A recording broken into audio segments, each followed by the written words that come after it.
Audible. Hello, everyone, and welcome back to D&D&D&D&D campaign number 2 of Black Ink and Blue Blood. When we last left off, the party found their way back to the Scar Concord Ichor Research Facility in the depths of Edict's Underdark.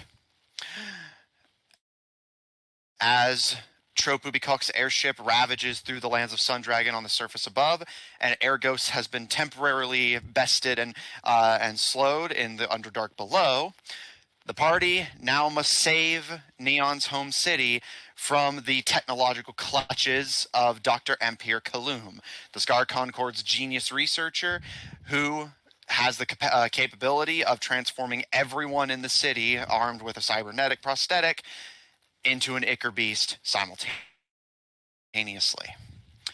The Foxfire Network Tower is the only key that could possibly keep those lives from being tragically shortened. Making their way back to the facility to search for information or potential uses, the party found a few things that the Peacekeepers left behind in their raid of the facility in the weeks prior. A PDA left behind by Officer Voter, who listed off several interesting items that the Peacekeepers found while searching the facility, and all of the Ichor beasts and valuable items, as well as all of the hard drives on the computers and the data contained within, were brought back to Peacekeeper headquarters, where they lie in the protective custody of the commissioner himself, who the party now knows sold them out to the Scar Concord and tricked them into delivering Subject Theta to the Concord personally. In addition, Neon managed to get a little bit of information from a DNA scanning machine, which the party, through some experimentation and bleeding fingers on Lucian's part, managed to discover that Lucian, Gil, Caleb all share DNA with Kero's lost party members. The other half of your souls has been identified in your new Ichor Beast elemental forms. As you leave the sub-basement of the facility and start making your way up to the top floor, not much of the facility has been left unturned, least of all by the Peacekeepers, and even leaster of all by all of you. And the wedding that Officer Voter has offered to be your potential in to get inside the Foxfire Network Tower without being spotted grows closer by the hour. As you guys ascend the ladder up to the top floor of the research lab, and the walls of the facility stretch around you, what would you all like to do?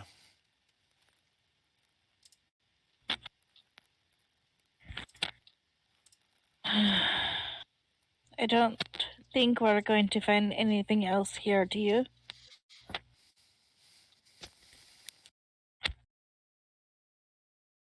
Due to who?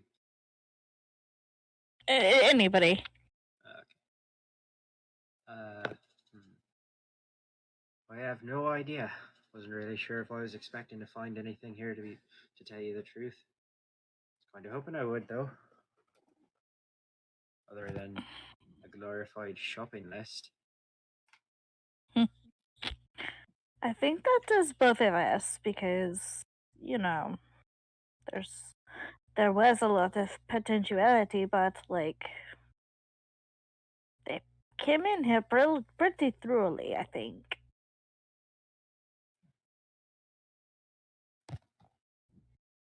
What? Did you guys tell her about the message?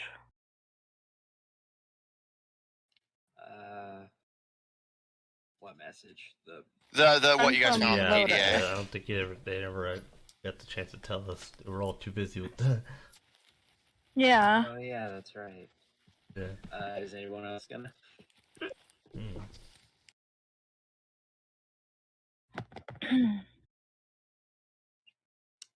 Well, it looks like that is a no. Wait. All right. None of them were gonna tell them? Apparently not. I mean, you could tell them, no? I mean, I'm just like, honestly, Caleb's waiting for them to tell them. Like, The introvert's folly. like, you gotta A classic tell 'em? trap. I mean, Alright. Right. Okay, I guess Caleb will fill them in after like 10 minutes of everyone just kind of staring at each other awkwardly. And he realizes that the others aren't going to say anything, so he will. it's much appreciated. So they were saying that we can get into the tower. Is that what the plan is? I mean, I figured that was the plan from the start, but basically the evidence. Okay. Well, the evidence isn't in the tower. It's in the other Evidence. place. Yeah, Evidence. Peacekeeper headquarters. Do you guys want to like bunker down for a little bit? Maybe have a little bit of a rest before we get into this? I mean, for one, it would be very useful to get a little bit of rest. I guess if you need it. I don't see why not. I don't know. It's good to conserve energy. How long have we been gone, Matthew? Only a couple hours. Eh. So, like, what time of day is it? I'd say, let's see, you guys woke up a little on the late side, so Okay, I've only got like 2 done. I'd say it's about 1 or 2 in the afternoon.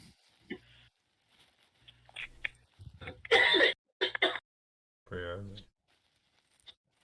I gotta be right back. I gotta use the Okay, restroom. For my sake, could we go over what the plan exactly is? Like, I'm forgetting details.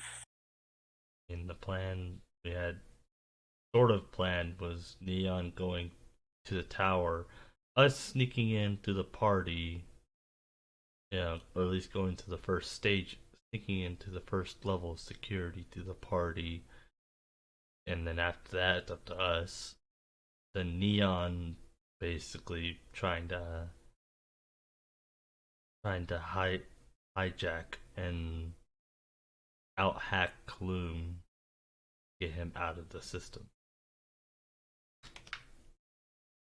Okay. As far So as we're gonna go in through the part. I don't understand. basically the first level security, we're gonna use the party to bypass. Sounds like to basically get into the buildings or get closer to the tower. Mm-hmm. And then after that, we can use the party maybe to get close. There's probably still going to be security, but we'll be closer. Pretty much what we have right now. Alright, so do you guys want to go ahead and do you want to rest a little bit, or do you want to go ahead and just do this as fast as we can? Well, the party is when is the party? Yeah, that's the question. Yeah, I thought it wasn't for like a couple of days or something. Yeah. Yeah, Neon, you were told that the prospective bride of the wedding has been shifting the date around here and there, but voter says it's going to be sometime anywhere between the next 3 to 5 days. But if you're interested in going through with his plan, he can try and secure a concrete date, so that you guys have some advance notice. So yeah, not for a couple of days at least. Okay. In that case, do we just want to go and come back? Go and come back? Well, I mean, there doesn't seem to be anything here. Why would we come back? Why do we need to come back? I thought that the tower was here. No, tower's not here. Oh. Tower's like on top Amanda forgot. Yeah. Tower's on top of basically. Okay, well then I guess we can just go. I mean, Here we were just trying to figure out a way to hack or just get a test hack. and the computer that we saw the DNA would not be efficient enough with it. I don't imagine so. Did we ever go into the testing room? Not the testing room.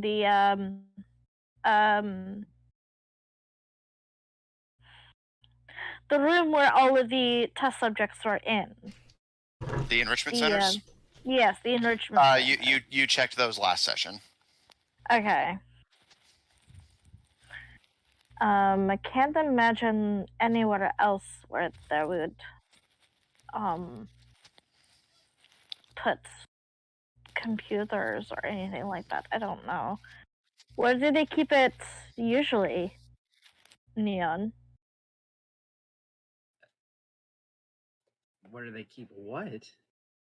Like extras. Like, aren't there usually like extras for like repairs? Extra what? I'm still not clear on what we're talking about. I was Parts. talking about parts for the Oh, computer.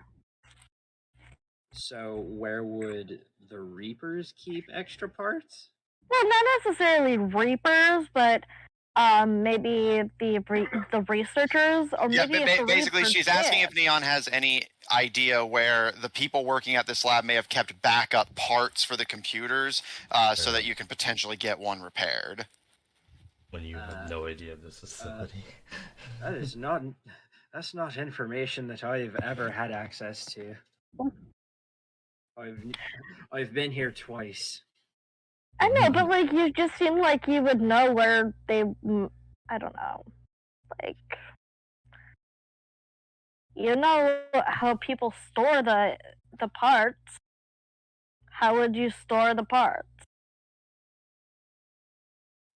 That's still just genuinely not information that Neon would have access to. That's okay. like, Maybe it's the way I'm phrasing it, but like, you know how like in some departments, especially like in the police department, there's like an evidence room where all the parts are, or like a IT room.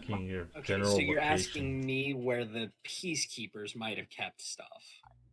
Yeah, yes and no. She's asking if you have general knowledge.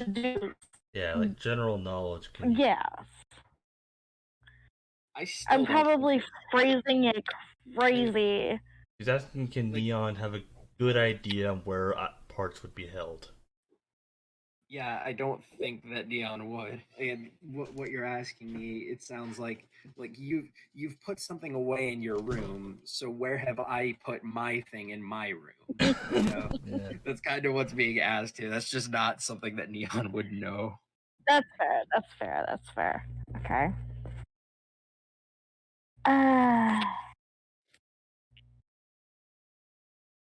Trying to think how I need to phrase this differently. I don't think that the phrasing is okay. I'm gonna say I don't think it seems like we understand the question. It's not a matter of we're not understanding it. It's that the answer to your question is no. Yeah. Does Neon know this? No.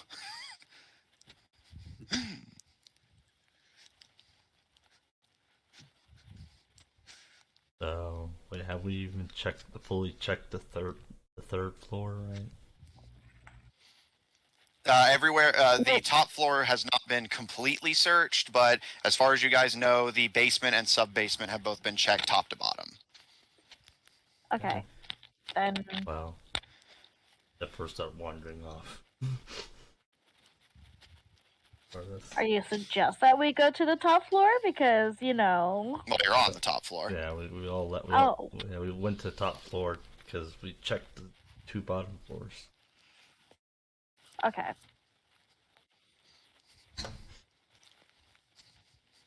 I'm just gonna start looking around. Okay. Make an investigation check.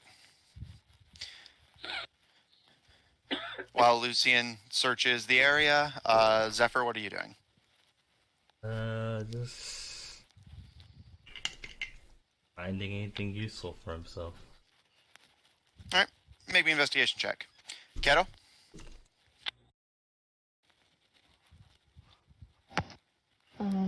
Neon? Are you doing anything right now? Okay. Neon? Not really sure. Okay, I'll come back to you. Gil? Gil at this point is just thinking about everything that they learned. Okay. Yeah. Caleb? Alright, might not be back from the bathroom yet. Alright. Lucian and Zephyr, what are the two of you roll on investigation? I got a 15. I Okay. got a natural 1. Alright.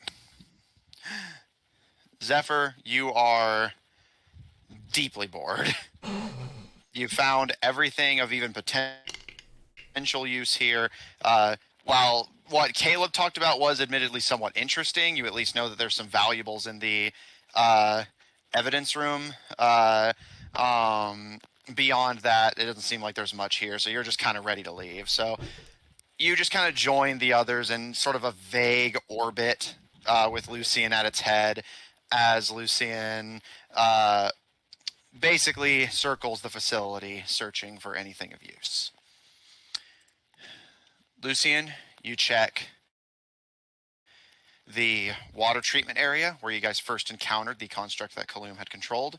You actually pass by, while its wreckage has been taken by the peacekeepers, you can see some slight splintering, shrapnel, and oil where you had destroyed it.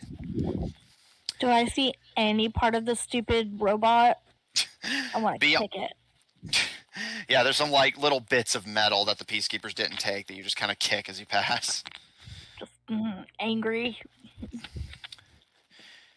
You pass through the room where Subject Gamma, the three-headed chimeric Ichor beast, was. Checking the rooms that you guys had passed by but not actually gone into prior, it seems like this area is mostly personal quarters. And unfortunately, while you do see a few personal knickknacks and belongings of the people who lived here, you don't see much in the way of anything particularly useful. Although you do see that there are some display cases that have been broken open. Likely whatever was in them was either already gone or the peacekeepers took it afterwards. You check the library. Most of the books have clearly either been taken or searched. And the observation deck that looks out over the Western Enrichment area. Beyond that, you don't find anything that is obviously useful that the peacekeepers haven't already taken. However, I will say, in one of the larger bunkers that acts as personal quarters, it seems like most of the people who weren't administrative just lived in a communal bunker, and then there was like separate rooms for the people who actually owned the facility. In the communal bunker area, you see there's quite a few display cases that have been broken open. However, you see that about halfway across the room, with visible drag marks as if it had been pulled before being left there, is what appears to be an anchor. It's covered in a lot of moss and kelp, and it has kind of like a bluish-gray tint to it, or bluish-green, sorry. And in the leftmost, the one closest to the main lobby, inside the room, you see what appears to be a safe, although you can see it's been carved open with what appears to be plasma, and the contents inside removed. So you see an anchor that it looks like someone attempted to pull it out of its display, but then realized it was too heavy and abandoned it.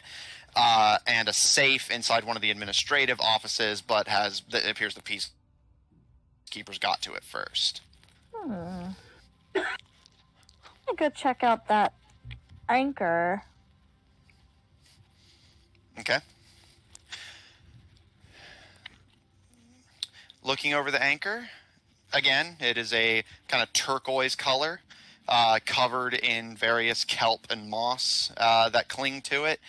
And you notice, even though it's likely been here for a while, and there is flooding in this area, but not like an immense amount. The anchor appears to be soaking wet. Is this like a boat anchor? Yeah, like the kind of anchor you throw over the side of a ship. Have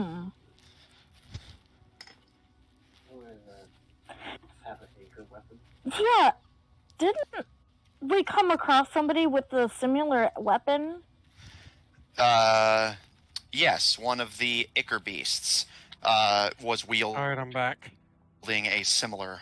Hello. One of the Ichor beasts was wielding a similar weapon. And so this is just a plain old, just fat anchor in the middle of the room. It is an anchor in the center of the room. Okay. So wait, what happened while I was gone? Is it metal? You guys are investigating the top floor. You guys didn't find a whole lot.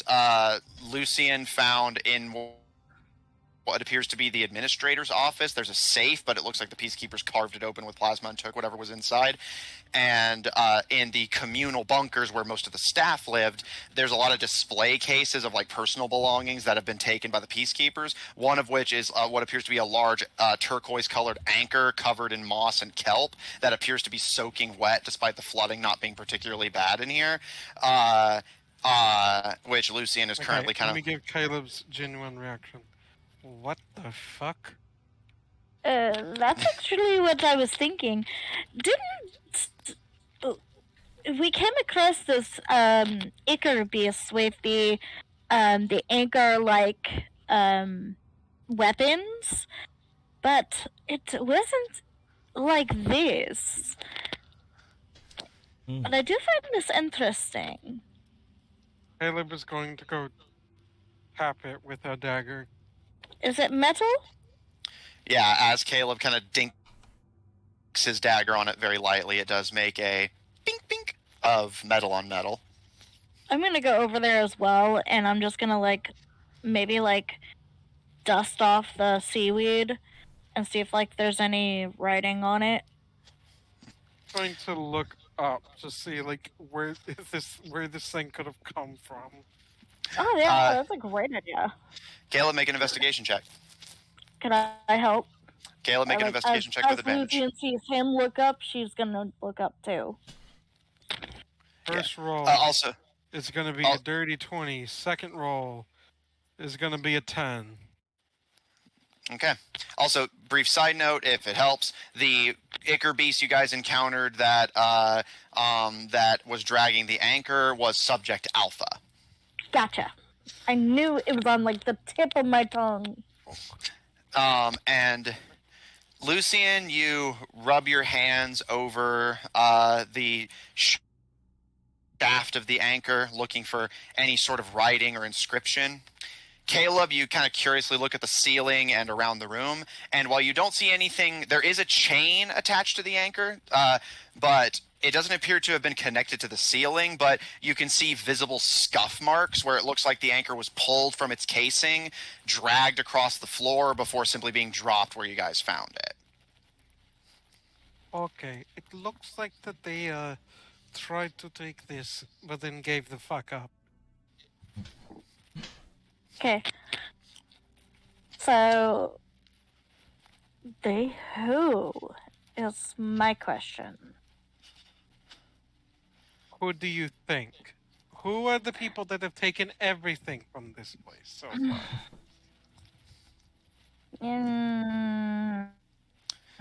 It's Hey, not Zephyr. exactly a long list. Do me a solid and roll me a d20. All right.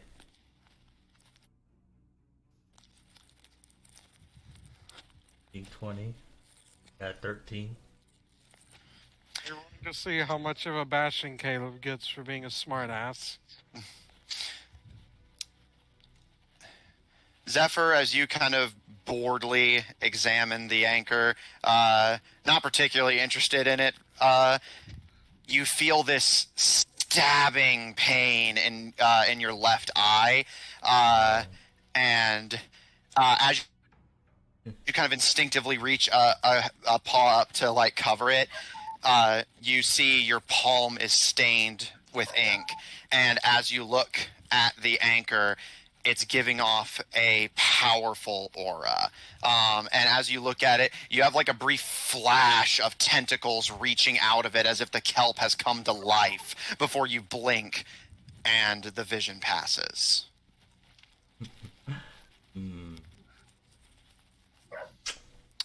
Just see. I see. Well. First off, I'm gonna make sure there's no black ichor on me anymore. I'm gonna, make sure I kind of wipe all that off. Like, Kind of wiping at your eyes, some ink does appear on your fingers, but you start scrubbing away at the side of your face, and you're reasonably confident you got most of it off. I'll say for funsies, roll me sleight of hand. Okay. Also, I was gonna ask, with Caleb's investigation roll, did he find any like thing that might have been hidden from the peacekeepers? Nothing that immediately jumps out to you as you kind of gaze around the room. It seems the anchor was the only thing left behind, like beds? from are there what? Sorry. You said it's like a barracks. Yeah. There are beds around, but yeah, you can see under them fairly clearly, and none of them appear to have anything Nothing, of like, substance Tucked beneath up them. under like the frame or anything. Not that you can see. Can he Rolls a like bit shit. check? Roll me investigation. The rolls have been bad tonight. I got 30-20. And can Gil try to pick up the anchor? Sure. I got a 14. Okay. Caleb, you start to you leave the anchor and start to search the room a bit more thoroughly. As Lucian, as you conclude that there doesn't appear to be any writing on it, at least that you can see, obviously. Although, granted, the moss and kelp are covering up quite a bit. Gil, you kind of curiously pick the anchor up, and it's heavy, but you're able to lift it if you use both hands, and like basically, it takes effort for you to carry, but it's an anchor, but and it's slightly cool and moist to the touch. To your surprise, though, the grip of it, if you grip it just where the shaft of it meets the little handlebars, is actually fairly firm. And Zephyr, you're confident, while you can't see it, you're confident that you've scrubbed it off of your face, and you start just wiping the ink from your palms on the inside of your pockets. Gil's gonna keep the anchor. What's that, Gil? Gil's gonna keep the anchors. I'm gonna Okay. keep the anchor. Matthew. Okay. And, yes? That's moss! Yeah, that's moss! Caleb, you search under the beds, check beneath the mattresses, the blankets, the pillows. Most of it's already a mess to begin with, so it's not particularly difficult. You don't find anything else here, at least that would be of interest to you, that's been left behind. It appears anything of value the peacekeepers already took in a search where they had a lot longer and a lot more to find. It appears this anchor was the only thing left behind. Well, this place is shit. And he's gonna leave the room to go look somewhere to keep looking.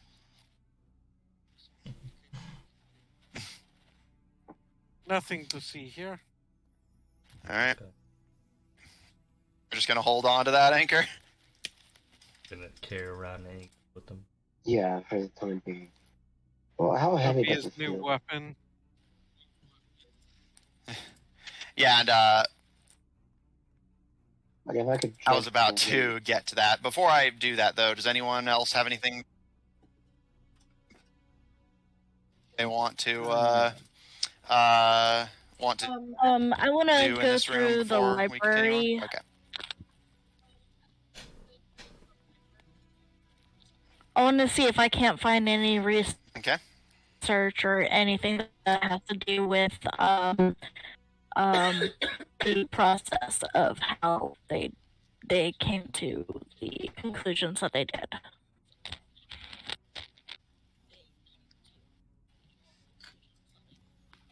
Okay. I'll say, Lucian, make me one last investigation check. You've been everywhere else. You've not found any secret rooms. You've checked every room you've not been in on your first trip. You're not sure how much there is to see to begin with, and it appears like the library's already been searched, but you may see if you can find something that perhaps the Peacekeepers missed. No, I don't get anything. I roll the natural too.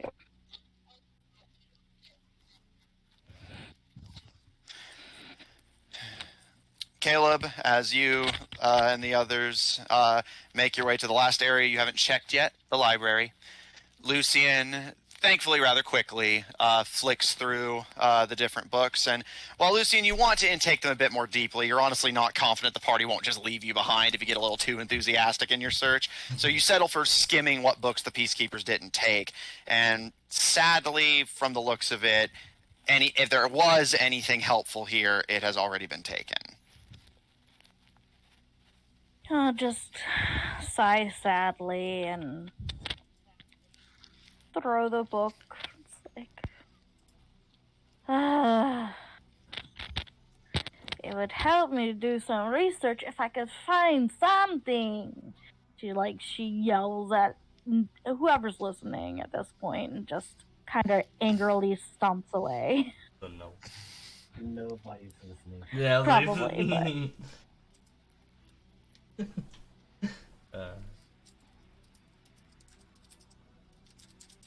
That's it from me.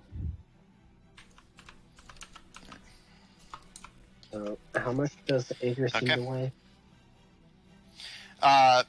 From the feel of it, it's pretty heavy. It appears to be easily 100 pounds. Okay, then for the time being, I want to put it in my bag of holding. Okay. Stuffing the anchor into the bag of holding, where it seems to take up pretty substantial space. You tighten the strings of the bag, and as you guys gather in the library, as Lucian angrily slides the last book haphazardly back to where she found it, you guys have searched this facility top to bottom, searching every room you hadn't been in, unless there's a secret room that you missed or something that just escaped your eye. You are confident that you've searched this place top to bottom. Unfortunately, it seems the Peacekeepers are a lot of things, but one of them is decent at their job.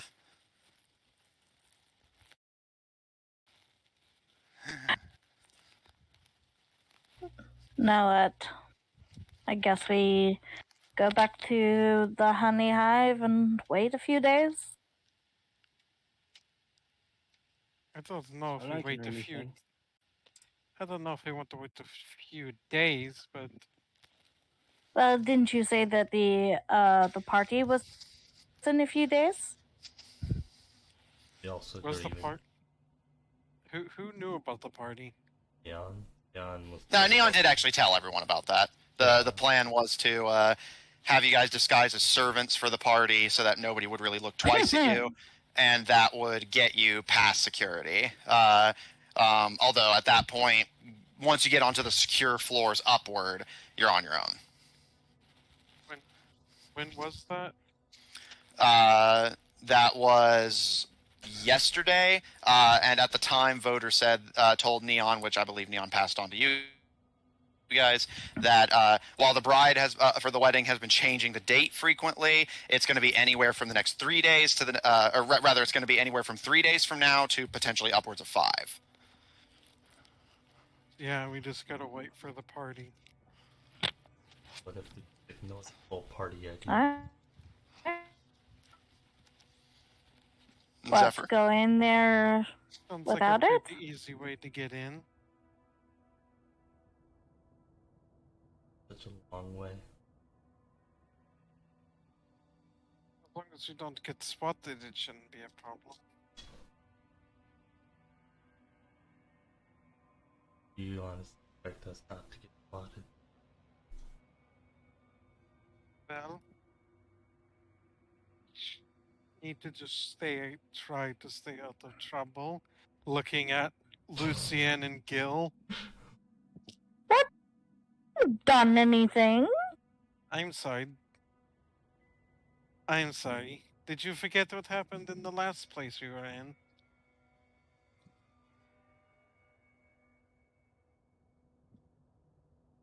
Uh, Hey, are you talking about the... What are you talking about? Oh, you got us involved in that whole civil war because you had to go and make a decision for everybody by saving that woman without consulting us. Yes, but in the end it actually helped. Just because it worked out in the end does not necessarily mean that was a good thing to do. even then, technically, could have been a bad thing. If you're trying to talk and nothing is coming through. We do this every stream. Well, tries to make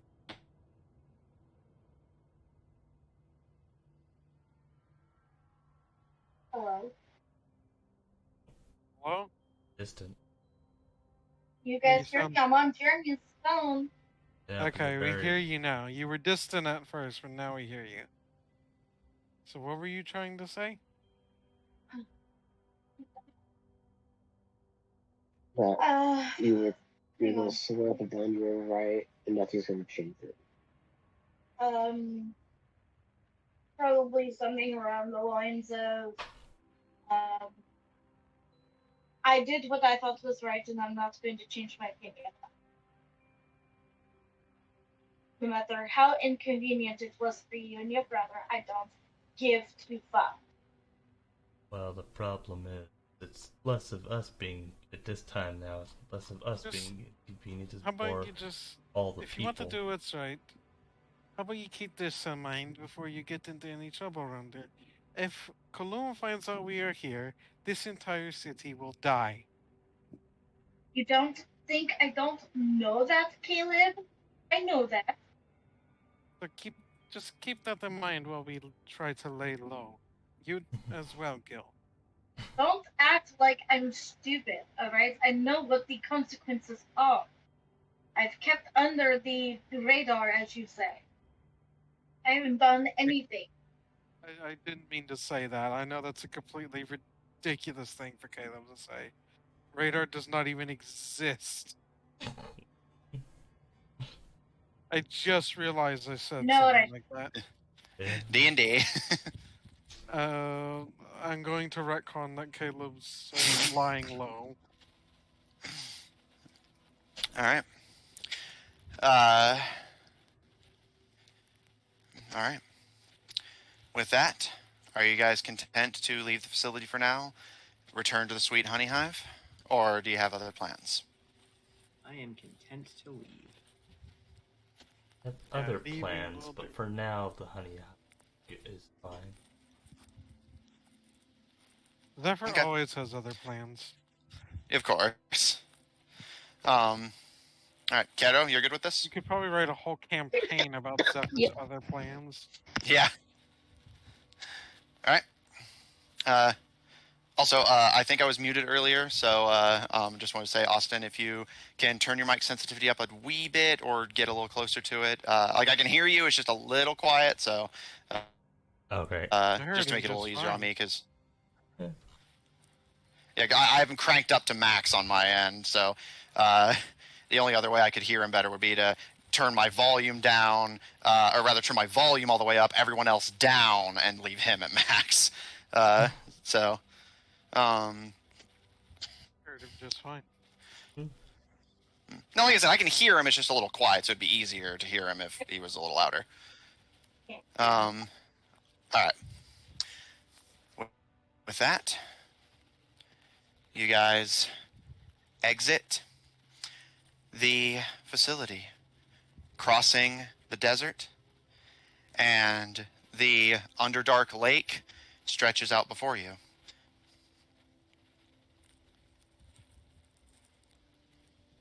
We survived. We survived the abandoned facility. Good job, guys. Good stream, everybody. We accomplished a Hey, lot Matthew, we today. get a level for that? And that's where we're gonna. Yeah, so do we get a level for that for clearing the dungeon again? Yeah, we did it. We worked hard.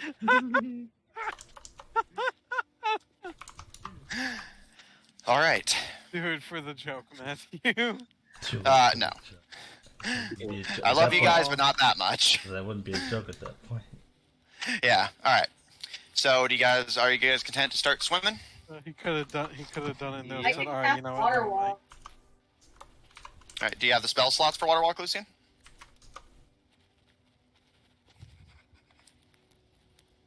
You have spell slots. Do you What? have... Yeah, I got it. Okay. Lucian, you cast Water Walk on the party, and you all begin your crossing back to the shore.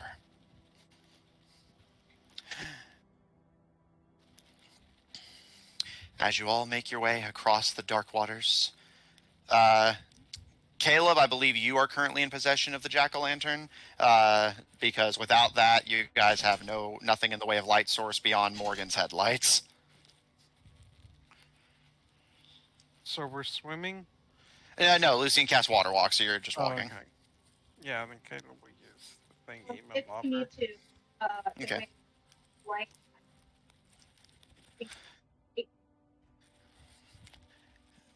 With the spotlights that Morgan creates in front of them, and Caleb towards the rear with the jack-o'-lantern, you guys have a somewhat unsettling set of flashlights to help navigate your way across the pitch-black lake. As you go, you aren't disturbed. The waters aren't still, but not rocky enough to significantly disrupt your travel. Although, Caleb, you do get startled a bit when, as you're kind of raking your jack-o'-lantern light across the floor of the water, you do see some dark shapes swimming towards the bottom. Although, with the depth that they're at and the fact that the light of the jack-o'-lantern doesn't go down into the water that far, you're left to wonder what you might have seen down there.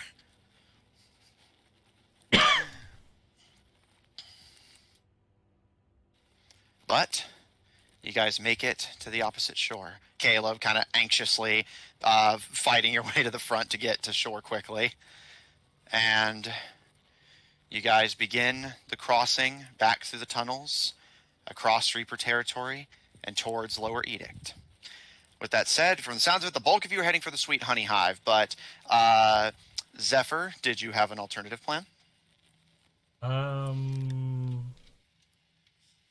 guess his main goal is to see if he can get in contact with the Queen again. Okay, noted. Do you have a specific plan in mind, or are you just staying in your penthouse and seeing if she comes to you?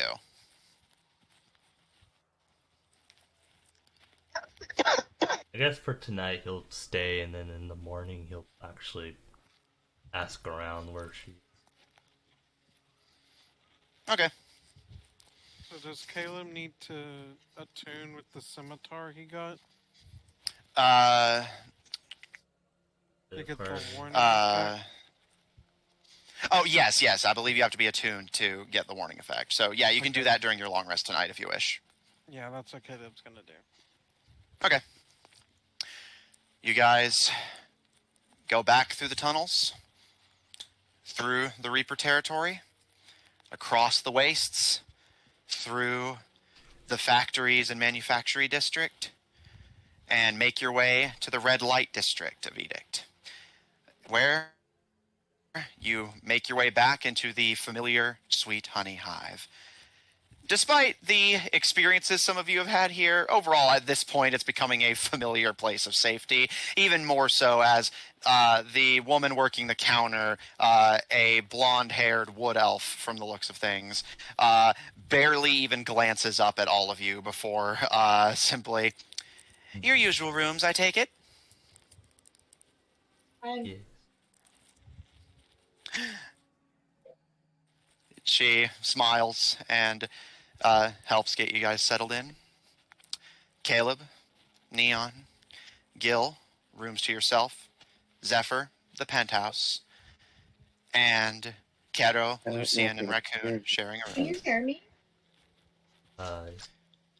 Kind of. Hear you. Hello? Yes. Hello.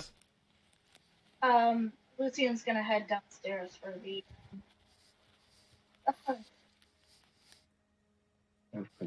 Are you going to partake in the services provided? I am. Okay. As the party begins to settle in for the night, you kind of quietly make your way downstairs while Caro is soaking in the bath and Raccoon is curled up for sleep. And you see the same blonde wood elf woman working the counter who glances up at you and gives a polite smile. Is everything okay with your room, ma'am? Oh yeah, great. I just wanted to, take a trip downstairs. All right. She taps on her keyboard a bit, and you can see her eyebrows kind of shoot up and a little smile cross her face as she glances to you. Your usual type, or do you have a different request in mind? You don't have to do anything. I just need to. You're stuttering a bit, dear. Speak clearly, enunciate. What would you like? She kind of shakes her head. Sorry, I'm usually not like this. Oh, I find most ladies tend to find themselves a little nervous when they're here. No, I don't need anything special. Just need something religious. Very well. I'll see which of our lovely ladies here is free for the night, and enjoy yourself. Would you like your complimentary Underdark honey with that? Oh, that's what I'm here for. All right. 6 silver, please. Yes. Normally we deal in credits, but I've been told that you take surface currency, and it's not too much work to get it converted. I heard it's become something of a fad since you lot found your way down here. That's interesting, that's for sure. All right. You pay the woman and settle I'm in. gonna give her 2 gold. She acquaints you with a light elf woman with long, dark hair tied back in a braid, a somewhat muscular physique, although still on the leaner side being an elf, and surprisingly tanned skin given her presence in the Underdark. Although, given the kind of glazed over look in her eyes, and she hasn't even taken any honey yet, you can tell that she has been down here long enough for it to start messing with her eyes. Yeah. And the two of you in a forest-themed back room share a wonderful dream of honey. Caleb, you acquaint yourself with a sword of a different type, examining and practicing with the magical blade you've found. And it's a little odd, a little bit of a longer blade than you're typically used to, but it only takes a little bit of adjustment before you find yourself relatively accustomed to it. You are now attuned to the Scimitar of Warning. And Zephyr, as Caleb spends a good chunk of the night training and Lucian spends a chunk of the night drugged, you wait in the penthouse. And the queen bee does not come to meet you. Well, he's gonna go to bed now for now, and then do some Try and find her tasks. tomorrow morning. Pretty much, yeah. Okay. You all get a long rest as the night passes. Gil Lucian- wanted to. Hmm? He wants to. He doesn't know if it'll work or not, but he wants to try to focus on the anchor and see if anything happens. Okay. As you kind of curiously, and given that you have relative privacy in your room, pull the mossy, kelp-covered anchor free, you start to curiously examine it and wave it around. It, again, feels surprisingly comfortable despite its intense weight. And similar to Caleb, you spend a few hours getting accustomed to it, just seeing if you can trigger anything useful. I will say, before I forget, Lucian and Gil, both please make me Constitution saving throws.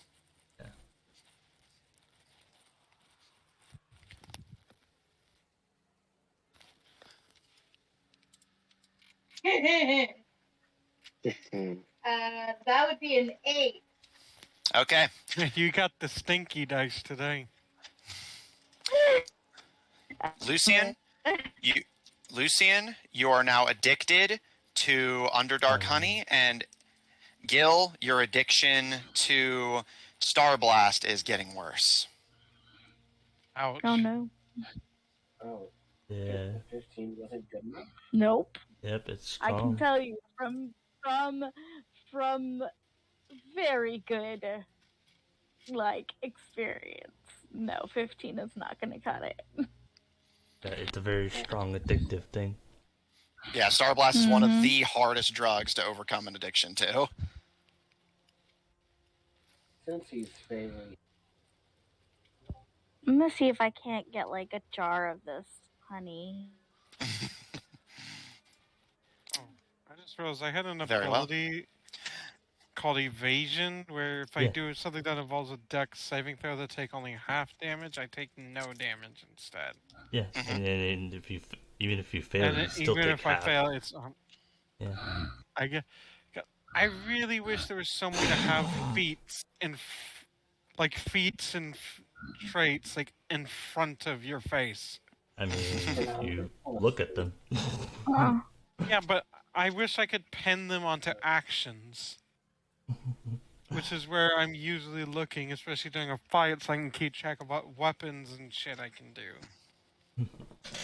If it helps, what I usually do when I used to play characters is have basically a little notepad or document that basically just quickly rattles off like what passive abilities you have going for you, so that you can just kind of glance at it whenever it's like not your turn. So that way, if like for instance I mentioned Caleb has to make a saving throw, you can kind of quickly skim it, and if you just see like saving throw, you can be like, oh wait, I have a thing for that. Yeah, deck saves. You can make a document. I'm going Yeah. to copy and paste all of my feats onto a notepad. That'll do. That way you can have both of them pulled up at once. That said, Oh yeah, that's right. Notepad has literally no fucking,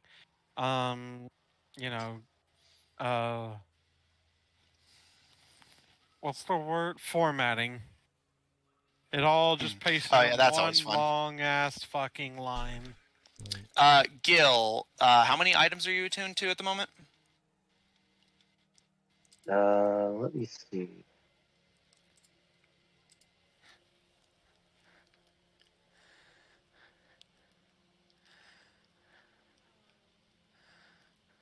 Currently just the winged boots.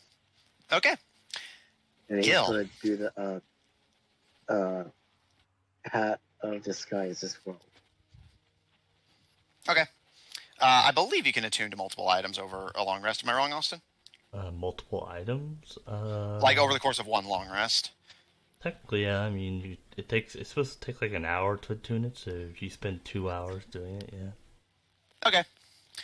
So, Gil, you attune to the Hat of Disguise and practice with the anchor. And Gil, you are now attuned to the Dredge anchor. Another dread item. Can you message me that name? DREDGE anchor. Only a barbarian can attune to this item. You left a treat for Gil.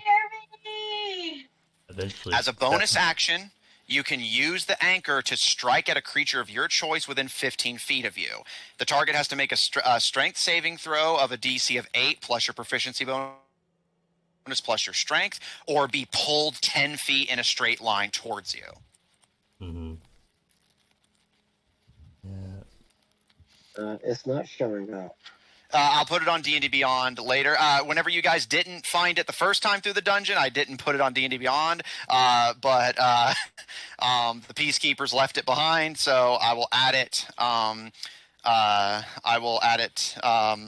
Over the next week. But basically, it's a bonus action to use it, and you can try to pull a creature towards you. Mm-hmm. Okay. Just like, should Zephyr steal it?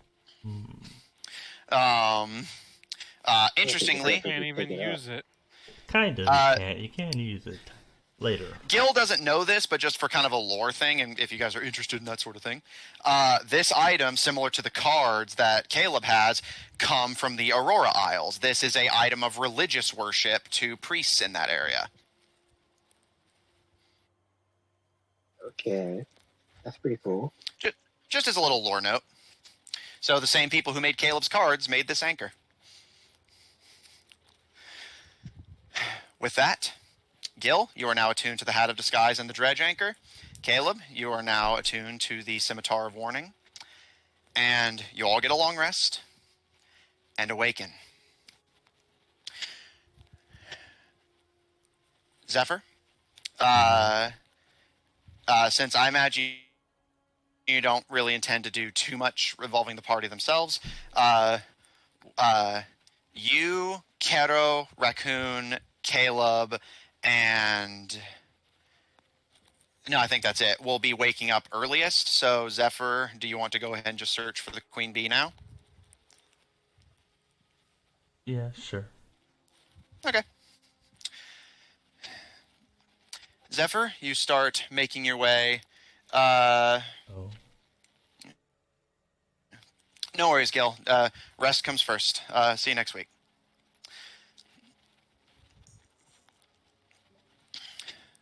Zephyr, as you start kind of piddling your way downstairs, you're not altogether surprised to see some of the party already down there.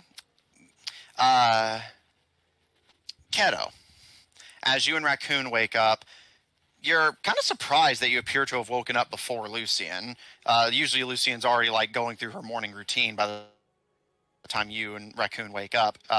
But as you look, Lucian appears to still be in bed. Not even like just in the typical meditative posture, just basically corpse posing with a pillow over their head and appears to be nursing a powerful headache.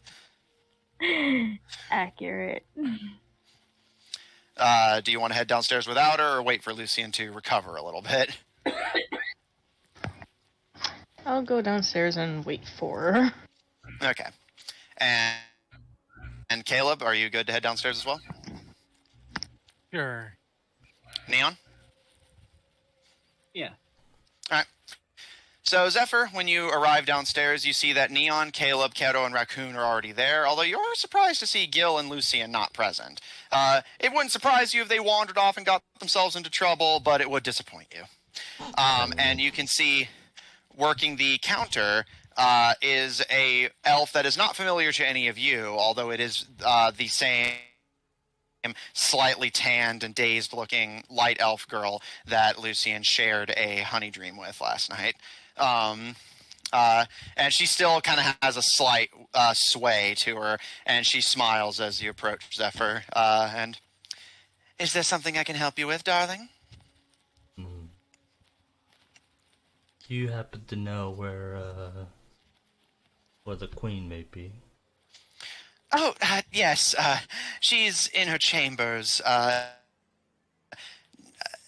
experimenting with a few designs for the wedding. I can inform her that you're looking for her if you need. Mm-hmm. If you would please, I need to talk to her as soon as possible. Of course, of course. Just a moment. And she taps on the computer a few times, and you kind of wait quietly with the rest of the party.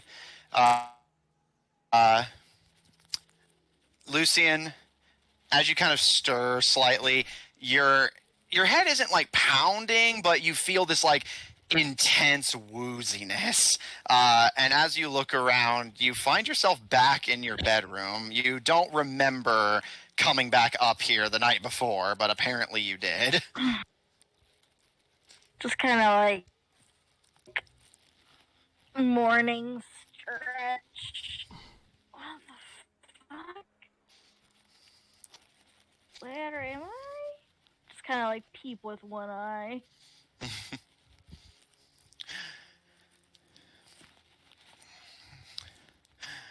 Lucian, as you go through your morning routine and start descending the stairs, you see the party sans Gil already gathered in the lobby. And Zephyr, as Lucian enters, shortly after from the back room, emerges a unfamiliar woman.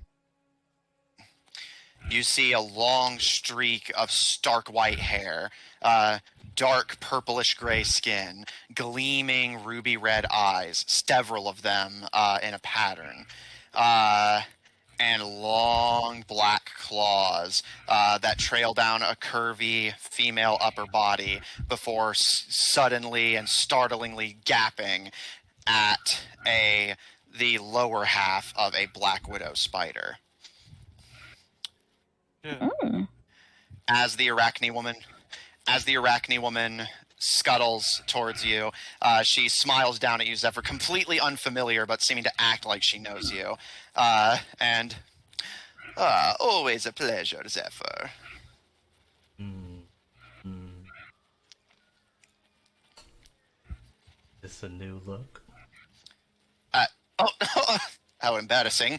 Just a moment. And all of you watch as the Arachne's form shifts Figured.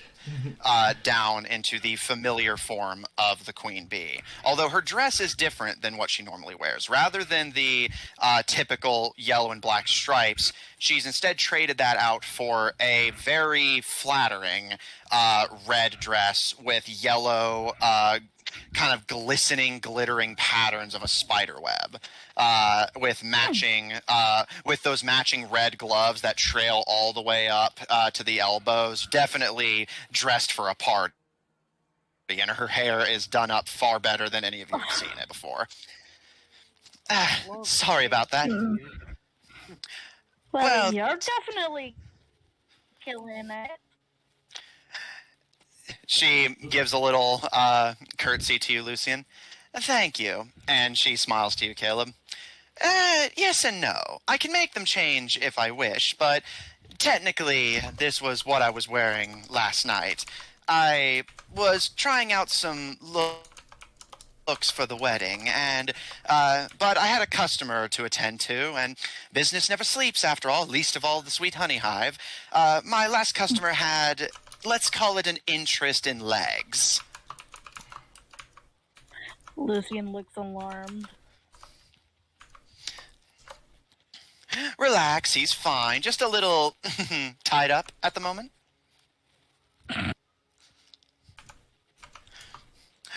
So what can I help you with, Zephyr? Always happy to see you. Typing something.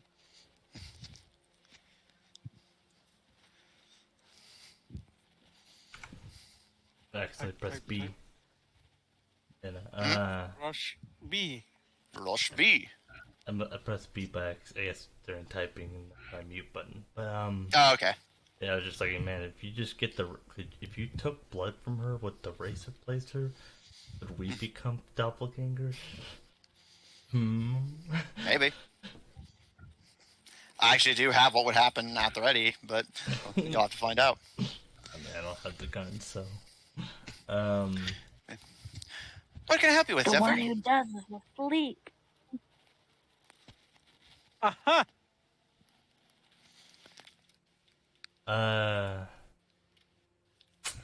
I was wondering if we could talk about about the night you visited. You can see, all of you see a very, bear in mind, none of you know what Zephyr's talking about, but Zephyr just says that, and you see the queen bee immediately begins to blush very noticeably, and she kind of puts a hand to her face, and I'm very sorry about that. I don't normally let my guard down like that. I just, and she lightly gestures to Lucian. It was her first time tasting the honey, and she requested that somebody be there with her, and I admit I may have overindulged a little. It's been some time since I've sampled it myself. What is the honey? It's Underdark honey. We serve it here as a additive for our usual services. Although it's not necessarily required, it's not by nature an aphrodisiac, it just makes that sort of thing a bit easier to get in the mood for. Well, You go through that a lot. Yes, it's one of our largest imports from the Reapers. the way you acted was, well, weird, but not really my main concern was what you were talking about. My memory's admittedly a bit fuzzy on that. Care to remind me? And I will say, Zephyr, you notice that even though she's more than capable of reading your mind, she appears to not be doing so. You don't have that familiar tug at the inside of your brain. Whether she's doing it out of awkwardness or respect, you're not sure. Or the fact that she can't right now. Because I still have the ring on. That is also true.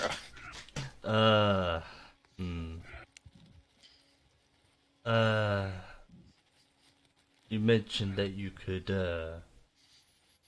possibly talk to, this, I believe this, her name was Mother or something, or whoever. Yes, yes! Yes, you wanted to acquire it, and she looks to the woman at the counter. You may head to the back. I'll take care of things up here and come get you. Would you mind untying the fine gentleman in my chambers? You're going to need this. And she hands the woman a relatively wicked-looking blade before the woman, seemingly in something of a honeyed haze from her night with Lucian, just nods demurely and starts kind of stumbling towards the back. And the moment she's out of earshot, the queen bee kind of surveys the room for a moment before looking to you again, Zephyr. You wanted me to put in a request to the mother to acquire an EMP bomb for your upcoming raid on the Foxfire Tower? Yeah, sounds about right. Wait, what? Still not the best at communication, I see. But yes, this is something I'm more than capable of doing. I did want to ask you how powerful of a yield you're looking for.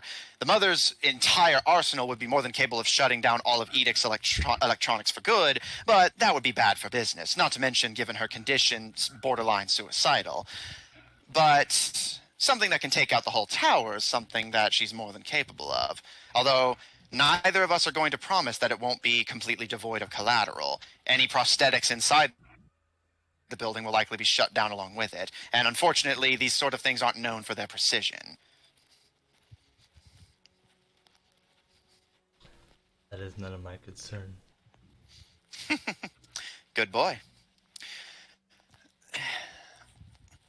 She thinks for a moment and... You did treat me with civility given my condition the previous night, so I'll consider it a favor to all of us in the underground and acquire you this EMP. Will one with a powerful enough yield to take out the tower be enough? That'll suffice. Very well. And, officer? Farmer. She stares at you for a moment. You can feel a slight tug at your mind as she presumably flicks through it briefly. Fair enough. Well, then I suppose I don't have to give you the usual rigmarole of bribing you so that you don't tell anyone I'm dealing in illegal weaponry, least of all given that it's benefiting you and your comrades. But I do feel like I should inform you, given the device you have parked outside, you're going to want that as well as your glove well out of the range of the bomb if it goes off. Anything shut down by an EMP is unfortunately difficult, if not impossible, to salvage. I don't think it's parked outside. I think it's in the glove, right? Because now that we're in the city. And yes. Yeah. As far as Morrigan goes... Well, bear in mind, she never sees you guys enter, but she's seen Neon go around in it before. As far as Morrigan goes, I'm sure she'll be fine. My glove might be an issue, though. It will be a bit of a task, but there are materials that will block the blast, but unfortunately prevent you from using the item while it's protected in such a matter. If you're truly confident that this Morrigan will resist the EMP pulse, then I can perhaps convince the mother to part with a Faraday cage to put your glove inside. If you'd be so kind. Of course, anything for my favorite customers. Besides, you're doing me a favor as well. While I'm not prosthetically enhanced myself, several of my favorites are, and it would be a tragic loss of my customer base. Like a of money, because if the tower if you're putting a Faraday cage for the glove, are you gonna put Morgan inside the glove, or you? Well, Neon's, yeah. What? That's a good point, actually. Yeah, because if you put a Faraday cage around the glove, and Morgan's inside the glove, the tower goes down. Morgan's stuck in the glove still, right? Yeah, and bear in mind that Neon, I'm giving you this one for free, Neon, since you were the one who rolled this in the first place, and I know it was a few sessions ago, and if Morgan is in the network when the tower goes down, Morgan will be lost. Yeah, I remember that. So no, Morgan...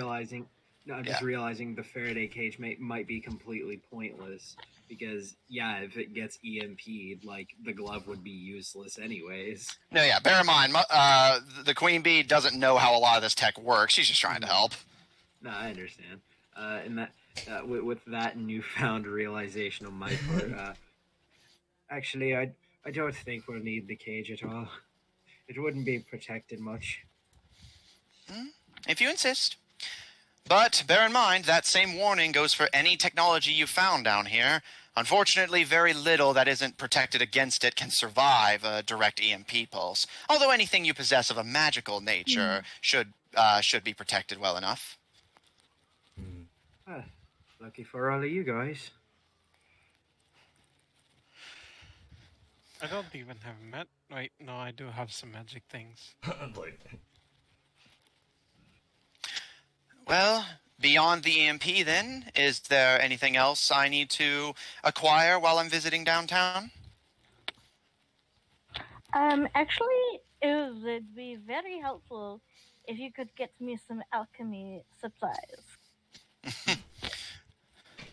Alchemy supplies, eh? Mm-hmm.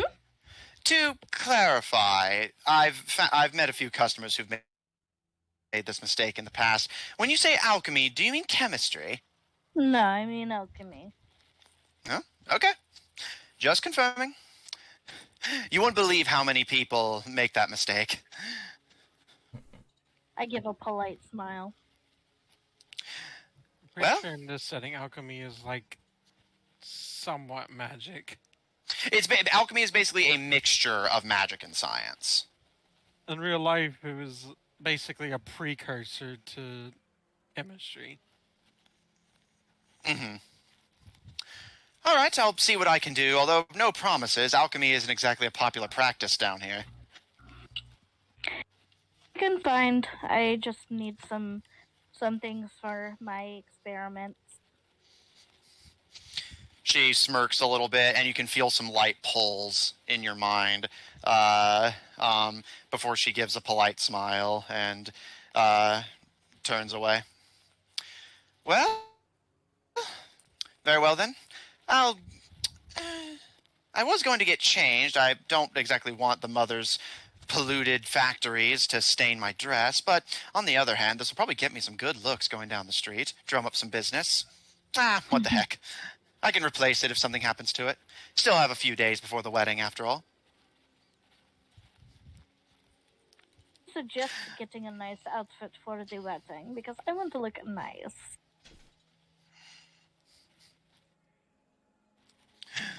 She gives you a smile and again looks you up and down, and you feel that light pull, and you can actually see her visibly kind of giggle a little bit to herself before turning away. Well, I will see you all around. I'll be back here by tonight. The order you're requesting will be kept in my chambers until it is ready for deployment. I'd hate for a particularly observant and dutiful peacekeeper to reveal our ace before it's ready. And she glances to you, Zephyr, and also to you, Neon. Judging from what I've gotten, you two seem to be the main arbiters of your coming charade. Where should I leave the package before the wedding? That's a good question. I don't really know much to lay the land. I guess that would be Neon would know. Yeah, can you throw me a bone here, DM? I don't know what my options are. Well, I will say, you could leave it here, but bear in mind that means you guys would have to drag it all the way across Lower Edict to the elevator, pray nobody notices you dragging it up to Upper Edict, and then make it across Upper Edict, which is completely patrolled by peacekeepers at their highest intensity, before making it to the Foxfire Network Tower, which is going to have the highest level of security. However, if you have her just drop it off at the Foxfire Network Tower somewhere hidden where you guys can just pick it up and set it off, that is definite. That basically would lower the risk of getting caught because she has more experience and resources for smuggling than you guys do. But you're basically opening up the risk that she might get caught, which throws the whole plan out the window anyway. And if she basically, if for any reason she can't or chooses not to follow through, or if the peacekeepers come across the EMP in their patrols, then the plan is shot and you guys have no control over it. So basically, if you're trying to go for stealth, having her do it would be the best option. But if you're trying to go for like maximum chance of success, doing it yourself would be the best option, because if peacekeepers catch you, you can just basically go loud, Payday style, and fight your way to the tower. I think, is she important just to the EMP plan or important to both plans? But her? She's just important for the EMP. Yeah, she's just important for the EMP. She doesn't really have any. If she has any contribution to potentially hacking the tower, she has not said so. Not part of us like sneaking in or anything. Nah, that's voters' suggestion. Okay. Servant.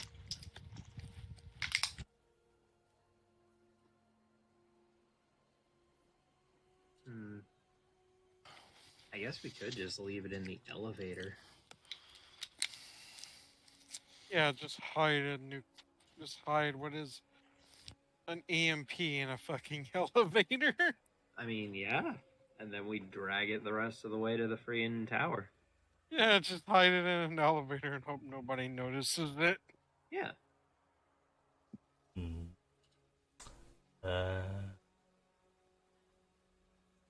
It's up to you, Neon. He has no idea what would be the best spot to hide it. Yeah. So yeah, I'll say basically, Neon, that what I've given you is kind of an overview of where the EMP needs to travel to. It's up to you, like where in that journey you guys enter and exit the equation. Yeah. So I guess just leave it out, like leave it near the elevator, and then we can just get it from there. So, I guess I'd suggest leaving it outside the elevator somewhere. Then we could just pick it up from there and take it the rest of the way. Very well. She thinks for a moment, and as much as I'm not fond of dealing with the family any more than necessary, I will ask them politely to leave it in one of their warehouses. Does anyone among you speak the language of criminals? I mean, quite literally. Codes, passphrases, that sort of thing. Look to Caleb. Yeah, like me, brother can't. You mean thieves can't? Oh, is that what they call it? What? She actually Alright. giggles a little bit and nods to you, Caleb. All right. We'll mark the spot where we leave it in Thieves' Cant as a drop-off point. Just in case, after all, a lot of those warehouses are used for such operations, its proximity to the elevator is quite valuable. Look for drop-off in Thieves' Cant and my sigil next to it.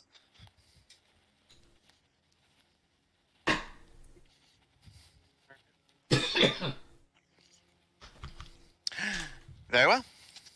I will see you all tonight then. Out of curiosity, will What I you... said? Oh, I did not, sorry. What were you saying? Hopefully the peacekeepers never thought to learn that. I doubt it. They prefer to keep their distance, as it were. Besides, even if they did recognize it, they know better than to directly interfere with the mother's drop-offs. That's right. They don't actually peacekeep. Not for anyone down here, anyway. But even up there, it probably just depends on who has the most credits. You're not wrong. I'll see you all around, then. Will you be in attendance at the wedding, or are you just going in to make a bit of a mess and then leaving? I think there's a plan for us to get in. Sounds like we'll attend. Well, then I hope to see you there. You won't recognize me by appearance, of course, but... And she traces her hands down her curves. You'll recognize me by the dress. I've become rather fond of it. And if you so happen to need any assistance of the more direct kind, my ladies and I are prepared for things to get a little bit messy, and we'd be more than happy to cause a ruckus if the need arises. After all, if it's true that the peacekeepers intend to slaughter us all, I don't intend for them to get the first shot.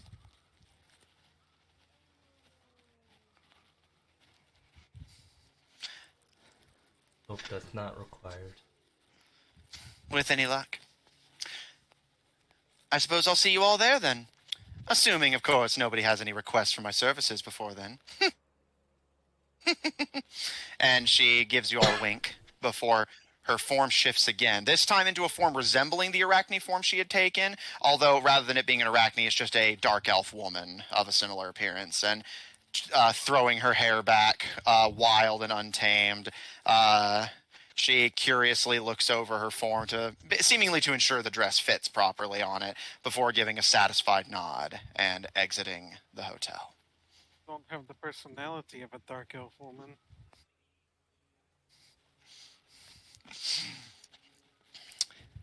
With that, Hey, the party... if it was like I had just enough of them in the last place. With that, all of you, sans Gil, are left to your own devices in the lobby of the Sweet Honey Hive. What would you all like to do?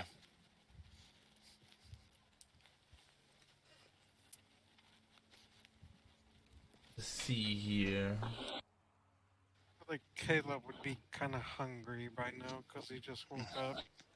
So he's Okay. gonna see if there's any places he can find some food? Because I think they said they don't really do food here. Yeah, it's while they can, it's not what they primarily deal in. Yeah, so I'll say basically, if there's nothing you guys want to do immediately, we can skip ahead a wee bit. So basically, is there any immediate urgent business you guys want to do before Yeah. you guys settle in to wait for the wedding? All right, so Lucian, Neon, do you have anything? Nope. Okay. Caleb? I would say that Lucian is going to take her time to read her book, and if it's delivered, work on her experiments, but if she can't get what she needs, she'll just read her book. Okay. Caleb, will you be doing anything over the next few days? Caleb was going to ask if he could, because he keeps hearing about this stuff. So Caleb was going to ask if he could try some of that. What was that stuff that they Honey. had that apparently lets you see things? Honey. Underdark honey. Yeah, Caleb was going to see what that was like. Okay. Honey. Kato, anything from you?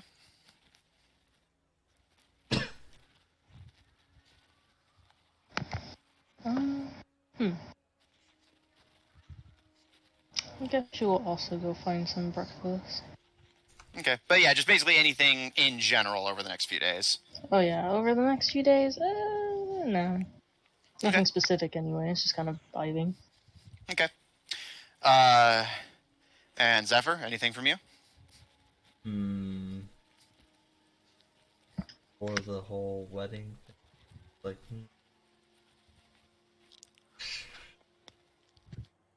should I do regrets or should I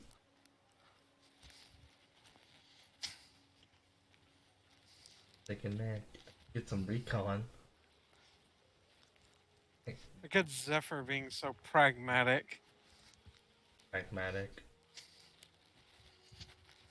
Yeah, like fucking everyone else is like, oh, I'm going to find some food, then I'm going to sleep. And then Zephyr's like, alright, let's scout out the place, let's do some scoping. Yeah, do some recon. Do a stakeout. Yeah, some more information other than him Okay. sticking around. But you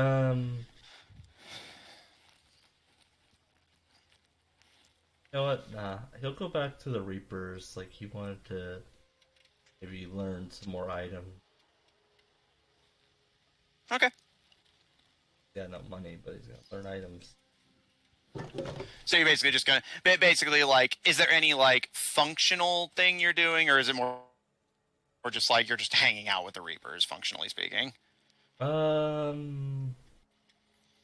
Functionally, he would like to see if he can have the Reapers like explain a lot of the items, like as many items he's willing to tell me, like each item what time he has. Just kind of like, but again, I'm broke and he already used up my favor, so it Okay. does. All right, noted. In that case, Zephyr, initially considering doing some recon, your mind kind of casually drifts to your brother, who seems to be taking a more relaxed approach to things, and given how serious he normally is, you figure it may be best to, as much as it pains you, take it a little easy for the next few days while you prepare for potentially the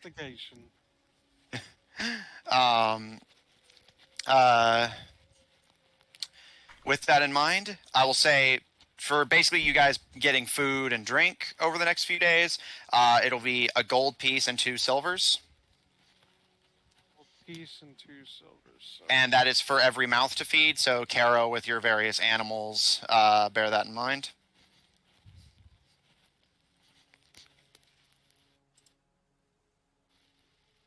Shit, that's right. I gotta fucking remove another gold coin and then add 8 silver.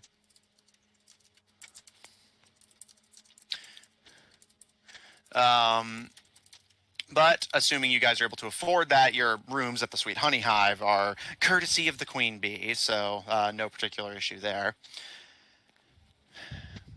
And Caleb, if you wish to sample Underdark Honey, that will be an additional 3 silver. Okay. And beyond that, Zephyr, for funsies, make me an Arcana check. Right. I can see what he rolls because he rolls 21. Natural 20. Oh, Hey. Okay. he gets Noted. all the information and full stories on every item. The history of ownership. I mean, that's a thing I can do if I spend weeks on an item. Yeah. Okay. So, taking it one at a time. Lucian, unfortunately, the mother is not able to acquire you alchemical tools. Those do not appear to be in particularly high supply here. However, she does give her apologies. So, Lucian, you and the rest of the party spend the next few days going out to eat together, but for the most part, it's rather peaceful, actually. Edict may not necessarily be everyone's cup of tea, but you've settled in, more or less. And the party's dining is also rather peaceful and down to earth. Without monsters to fight, threats to debate about, or directions to argue over, the party's able to maintain conversation as well as combat their varying addictions in relative peace and semi-harmony.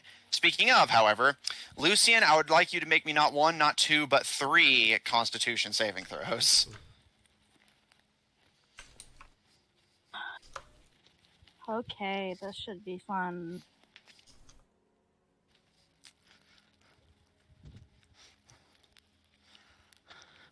$12,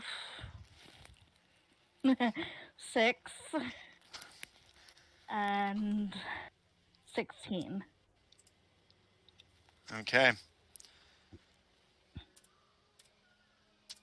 I rolled a natural 2, the second roll.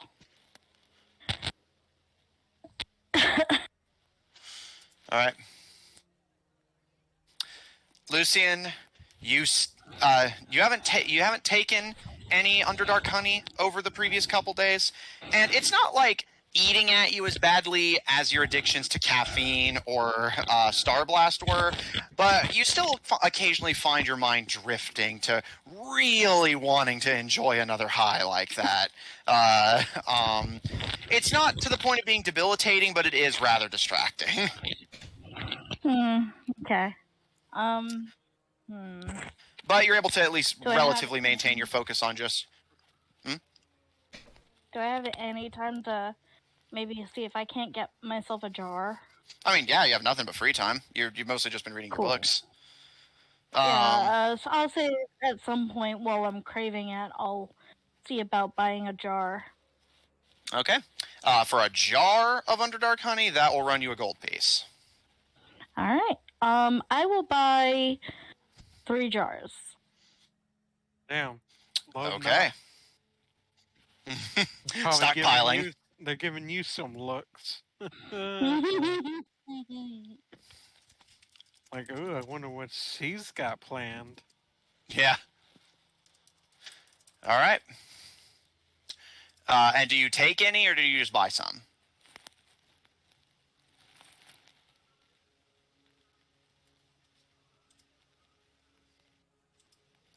We'll come back to you. You know what? Oh. I will take an extra gold and go ahead and partake. Okay. So do you want to pay an extra gold to get another jar? Yeah, okay. Like not taking from my stash. I'll get a whole new jar and just go down and then just try to relax.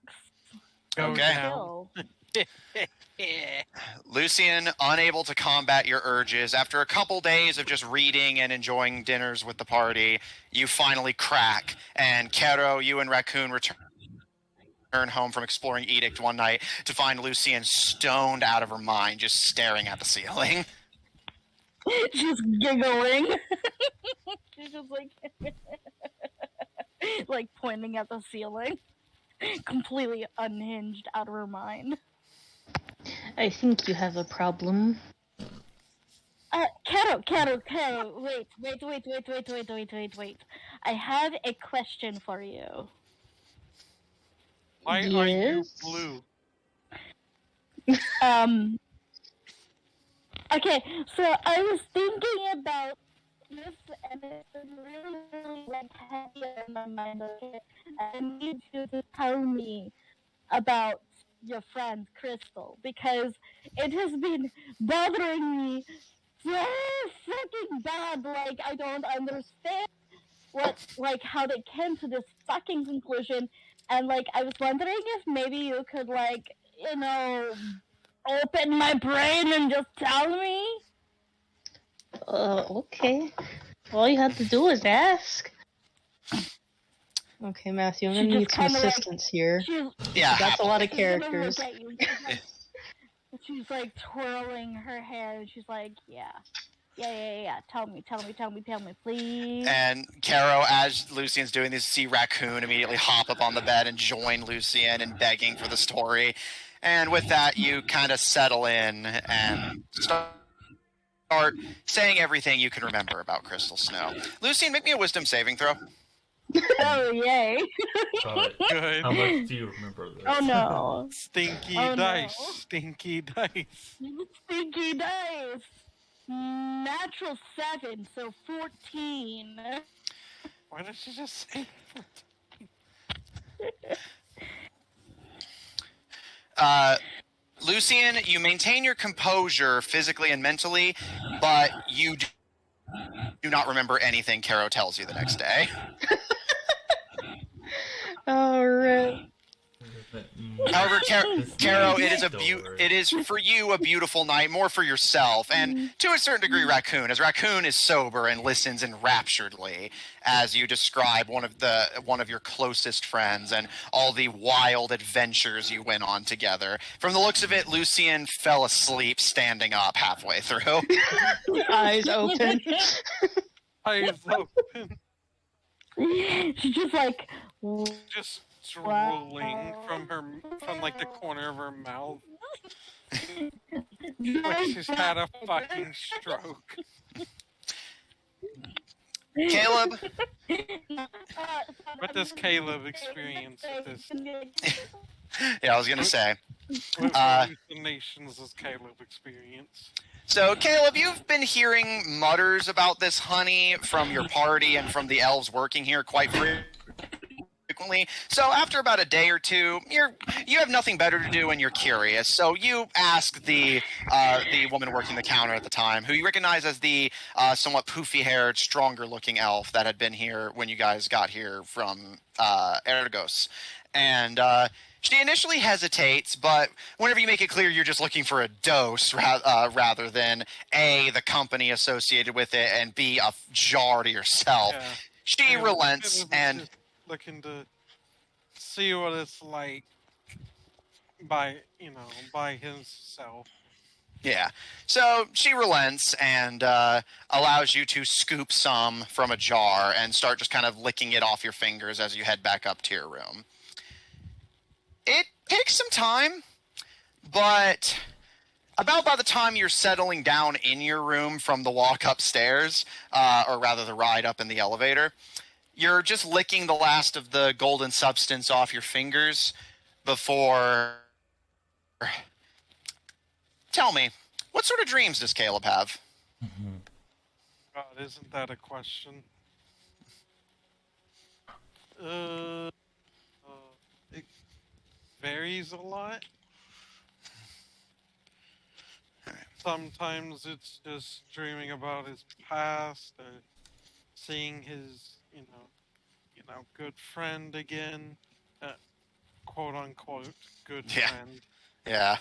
And then there are the dreams that I'm sure a lot of people his age have that we can't talk about. All right. Caleb, you enjoy a magnificent honey dream that almost feels real, and the scene fades to black.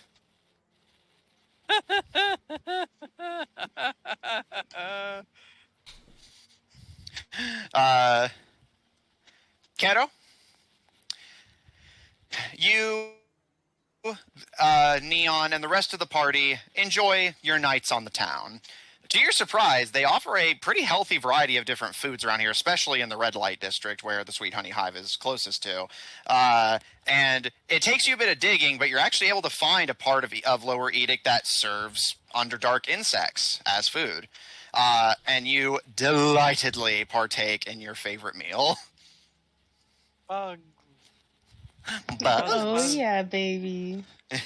Oh yeah, baby. It's starting to eat into your finances a wee bit to take care of all these different animals, but you wouldn't have it any other way, would you, Beastmaster? Oh no, she doesn't mind. She still has a lot of money, in fairness. I will say, though, that, Caro, you do notice, while Soren and his pack typically aren't too far, they seem to be sticking mostly to the outskirts and the wasteland, where they feel the least surrounded. But you do notice that Red will basically briefly greet you guys outside the Sweet Honey Hive, and then at some point while you guys explore the city together, wander off on his own, and you often will not see him again until the next morning. Where he's going and what he's doing, he does not tell you unless you push.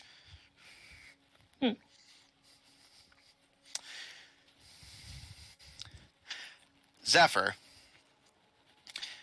when you're not grabbing meals with the party and exploring the city, you spend most of your time out in the dumps with the Reapers.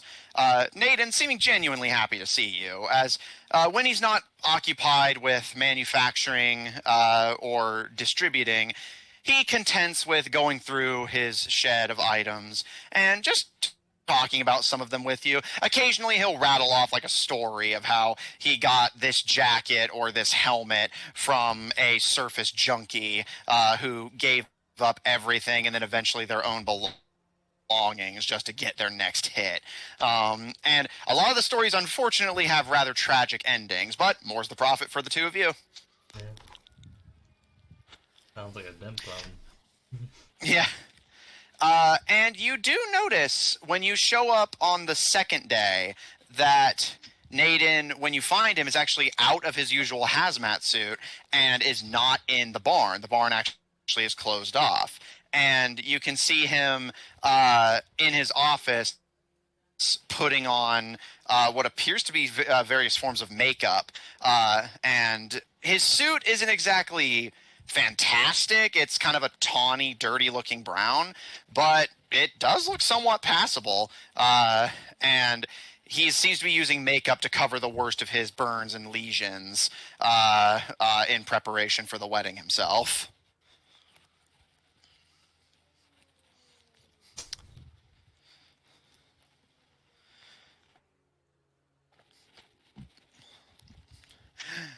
And Neon,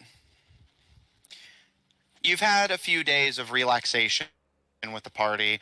Lucian appears to be getting more stoned by the day, but she actually is rather pleasant while she's high.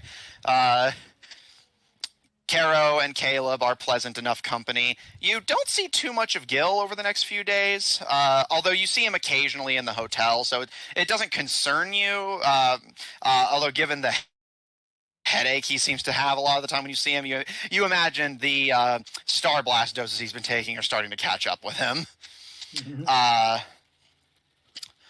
On day 2, while Zephyr is with the Reapers and the party is coming back from a night on the town, and you're just kind of wandering, trying to lay low, stay out of sight of the Peacekeepers, one approaches you.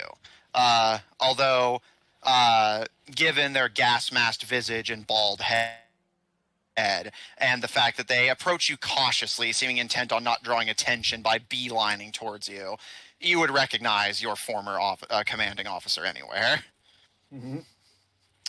And after a moment, he stays in his peacekeeper uniform, but kind of walks in such a way to keep you out of the immediate line of sight of any other patrols going by, and strikes up conversation with you as the two of you walk down the streets of Edict, the streets you used to patrol together. All going well so far? For better, for worse. Well, and he kind of adjusts his jacket and adjusts his scarf. What's the plan?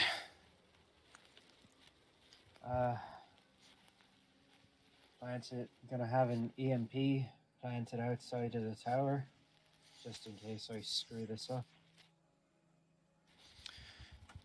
And I'm going to try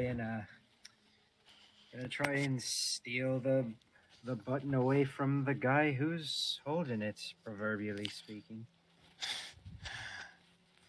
Wow. I think you're going to need to explain to me what exactly is going on over drinks. I feel like at this point you officially know more than I do. Can I buy you a drink? Sure, why not? You guys make your way down to the industrial district that is under the family's control. And Voter takes you into a somewhat seedy bar that you actually recognize as being a pit stop you and him would often make on your patrols. It's actually a place of rather fond memories for you and him, as it was less a place that is most famous for accosting and more just genuinely a good place for peacekeepers to hang out, where while there is a criminal element to be sure, it is not a active, obvious, and dangerous one. So it became sort of a neutral watering hole for peacekeepers and criminals alike. Hence its name, the Watering Hole. Yeah. And as the two of you enter, thankfully with a quick glance around, if there are any peacekeepers here, they're plain clothed. And you eventually decide, as Voter slides you a drink, that it would be better to sit and talk relatively comfortably than to be hyper vigilant for eavesdroppers, although you may pay greater attention to them if you wish.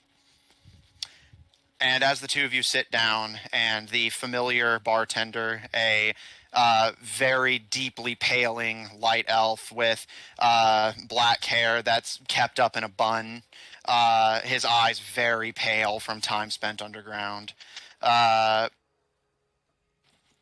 Voter takes his gas mask off once again, presumably again out of caution for not being eavesdropped on, and smiles to you with his somewhat scarred face, and joins you for drinks.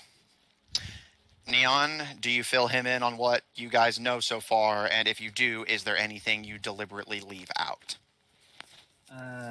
No, I'll fill him in on everything. Okay.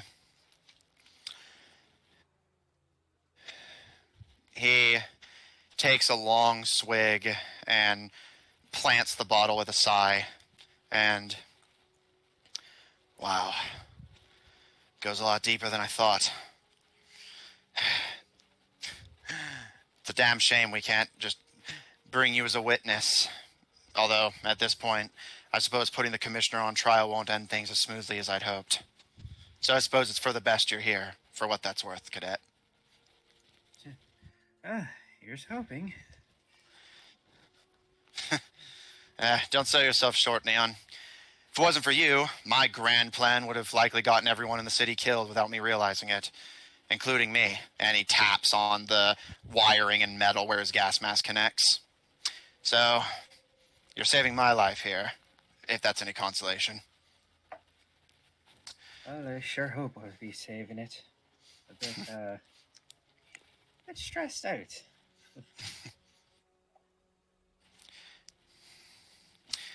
He thinks for a moment, and it's not our way, but I'll admit I'm curious. From what you've described, it seems like this Kaloum, you said his name was, would kill us all here in the city just for a chance of getting at you all. If you just left and one of his allies spotted you on the surface, not much to be gained from turning all of us, I imagine. Although, granted, I can't say I know or understand any better than you what exactly they're doing all this for. Why not just leave? Well, I have no guarantee that the only reason. Yeah, I doubt he put this entire plan to inkify the entire city just because I was here, and realistically, he had to start doing that years before I got here. So Fair point. doesn't make much sense to me. And even if that was why he did it, well, I mean, an entire city's worth of people is a pretty large army. So maybe that's what he wants. Maybe he wants more test subjects. I don't know. He's a mad scientist. A mad scientist, but from the sounds of it, a clever one. Although, how much use all this would be as an army, and he gestures to your surroundings. And you can see quite a few of what few patrons are in the watering hole at the moment appear to have prosthetics themselves. I can't say how useful it'd be. From what you've described, and the creatures you and your friends have encountered, sounds like they're hard enough to control at the best of times. I can't imagine trying to command an army of them. We've met a couple who are pretty cooperative. Suppose you did.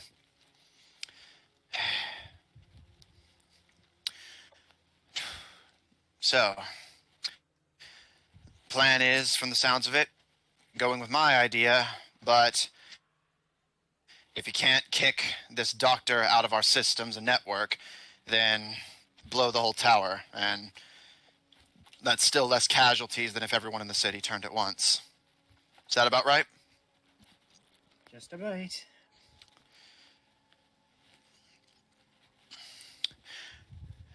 Then, can I make a request of you? This isn't an order. I'm not your commander anymore. And after all this is over, no matter how it goes, the peacekeepers won't be around to give anyone orders anymore. Shoot. One of you is likely going to need to set the thing off, unless you intend to try and drag it through the tower without anyone being the wiser. Of course. Let me do it.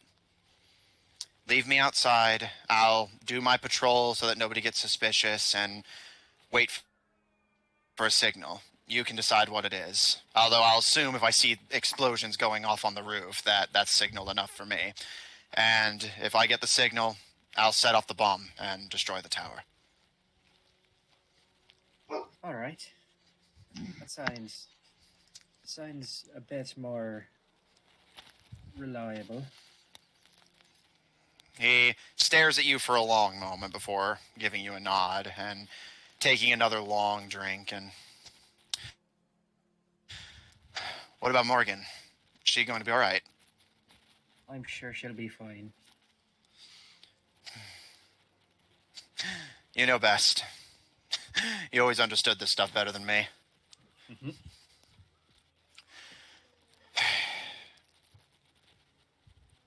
I'm going to miss you, Neon. What do you mean? He pauses for a long moment, and Neon, and he taps the metal where the gas mask typically connects to his face. This prosthetic isn't just for looks. Ah, I see.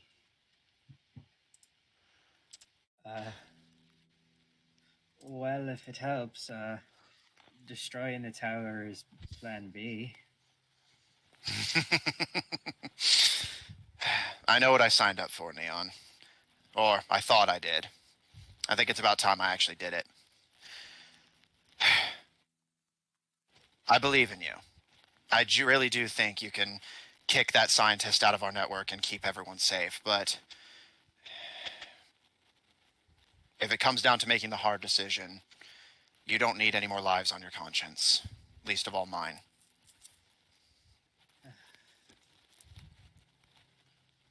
All right. I'm gonna try my best, though. He puts a hand on your shoulder and, after a bit of hesitation, stretches it around to your opposite shoulder and brings you in for a slightly stilted and awkward, but no less sincere hug. And I know whatever happened down there in the dark stuck with you, Neon. But whether you're still a peacekeeper or not, even without all this, that doesn't matter. You were a good kid. Back in the other world, living in the dump with the Reapers, being up in HQ with me. You were a good man when you went down there, Neon, and you were still one when you came back. Any life lost is a tragedy, but you're saving more than you're hurting. I just want you to know that. I appreciate that. Kind of rubs the back of their neck a bit. I just don't want to screw this up. I've kind of been doing that this whole time. So maybe I've learned my lesson on screwing up. Let's hope so. But we're gonna save this city, Neon. No matter what. Yeah, we are. He kind of makes a slight toast and... What's your plans afterwards? You gonna stick with the motley crew you found and put together, or... I've been giving that some thought. What are you thinking? Not really sure. It seems they could use all the help they can get, but it seems that there's going to be some changes going on down here, so not sure if I should abandon the city to its fate. Well, if you lock that maniac out of our network, then not much needs to change. If you get access to the tower, that'll give me the evidence I need to put the commissioner away for good. And, well, everyone always said that I should take over his position next, and I'll make sure that the peacekeepers do their job right. But if we have to go with plan B, there will always be a place in this city for you, Neon. But they're a motley bunch and can't help but argue with each other every few minutes, but they're good kids, more or less. And for what it's worth, I think they could use someone like you to keep them on the straight and narrow. But what do I know? And he takes a long swig. I'm just an old elf looking to do right for once.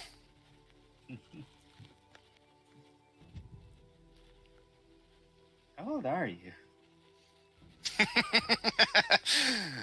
That's a mystery I'm taking to the grave, Neon. And he pats you on the back. However old you think I am, plus or minus a few.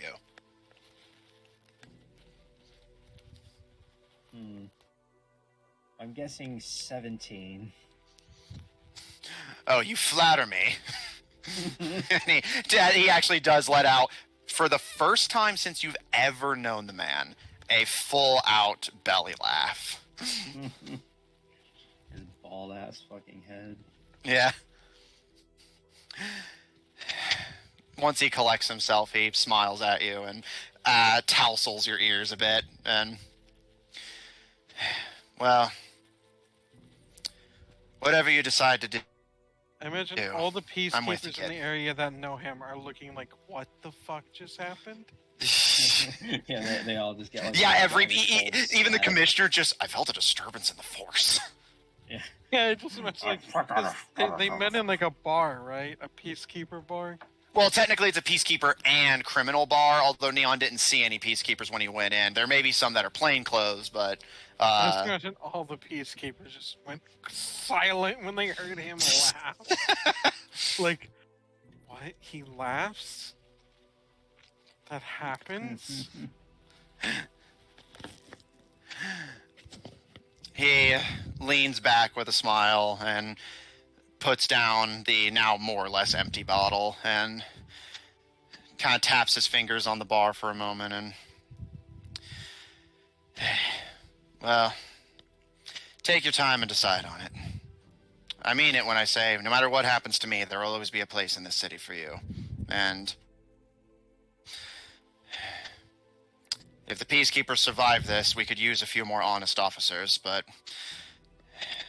if you decide to go to the surface, all I'll ask is that when you find this Kaloum guy, maybe let the code slip your mind just the once.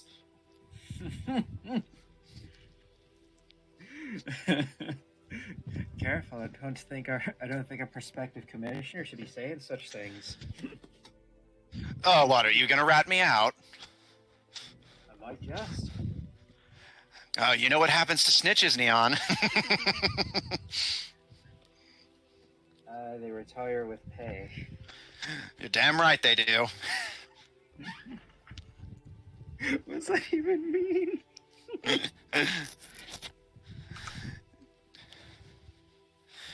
Tell him where he can stick his grapes. In the fridge. In the fridge!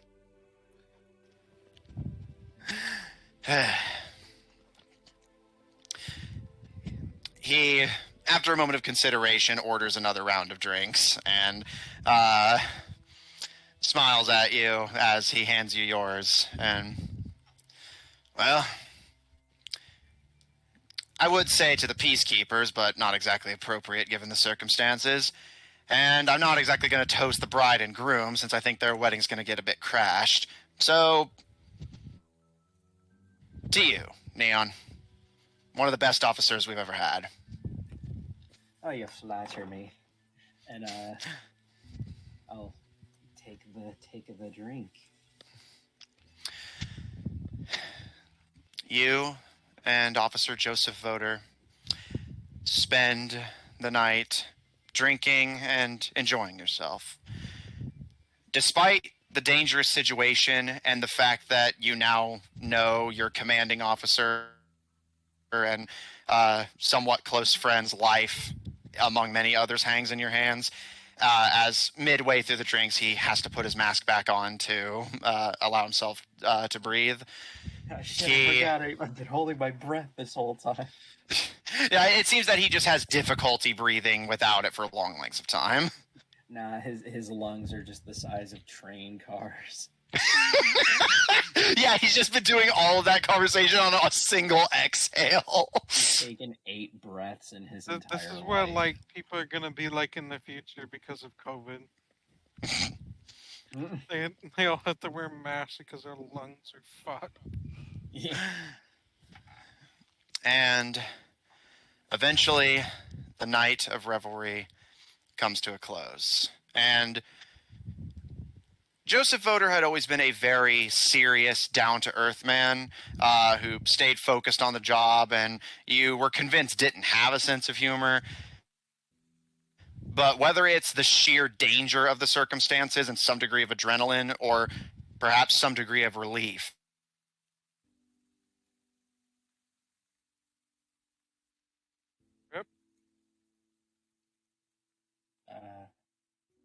Matthew? Yep, he's dead. He's perished. He died. Matthew's dead. Our DM is dead. Dude. Everything is fucked. He's fucking gone. The world is falling down on top of us. My world is on fire. Whatever shall we do?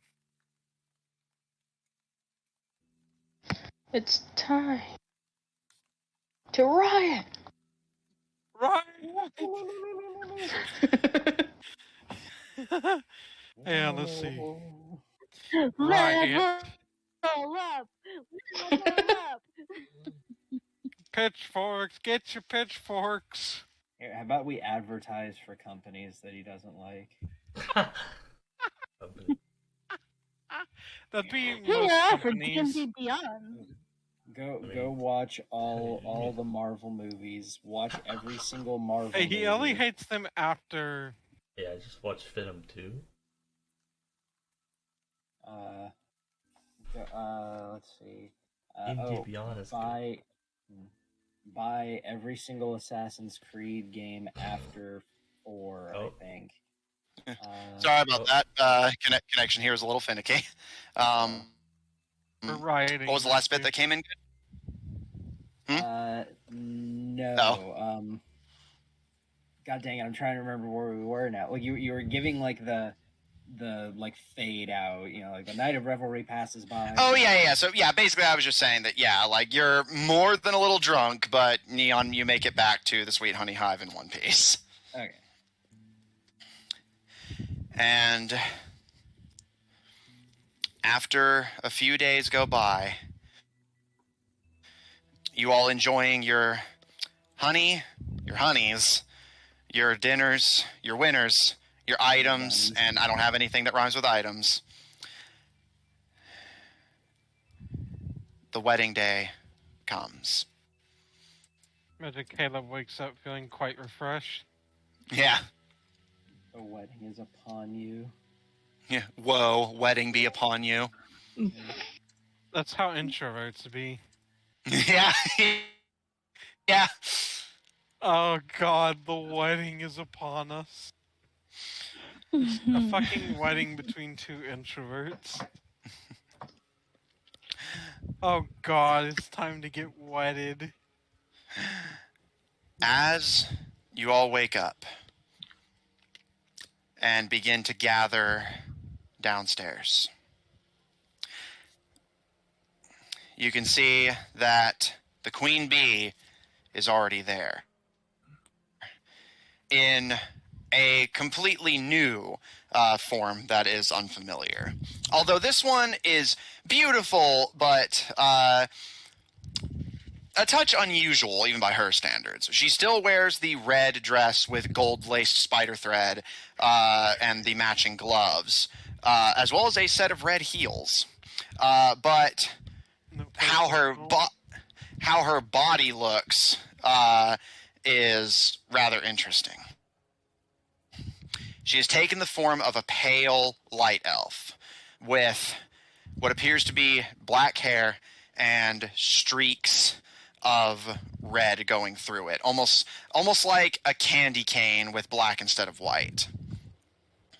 And the eyes are a glistening, gleaming ruby red that matches her dress. And on closer inspection, Zephyr's scales.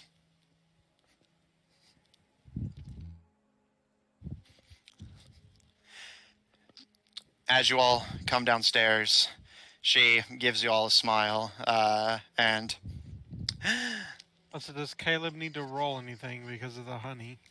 No, you haven't taken enough to risk addiction yet. Okay.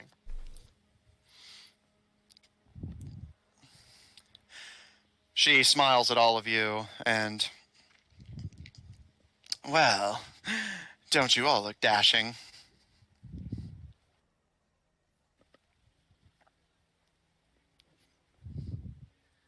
Shall we get... Did I this outfit? I don't recall. I know I wanted to get... You do not. You are wearing whatever you woke up in. Yeah, I'm just kind of like... with dark circles. I don't appreciate sarcasm. Oh, no, I was being genuine. Oh. And she kind of clears her throat, and you can actually see a somewhat unsettling visage as her throat actually visibly kind of bends and wiggles a bit, as if she's physically modulating her vocal cords before. Well, would you all like to go under my escort, or do you have other ideas in mind? I think Neon had knew somebody who had an idea for us to get in. I don't want to go as a serf. Nice. Well, I it was may gonna not go be up to with you, you. actually.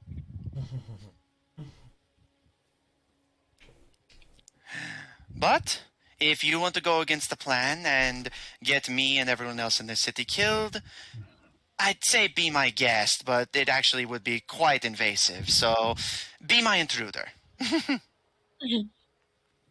Just kind of gives a sharp intake of breath and crosses her arms.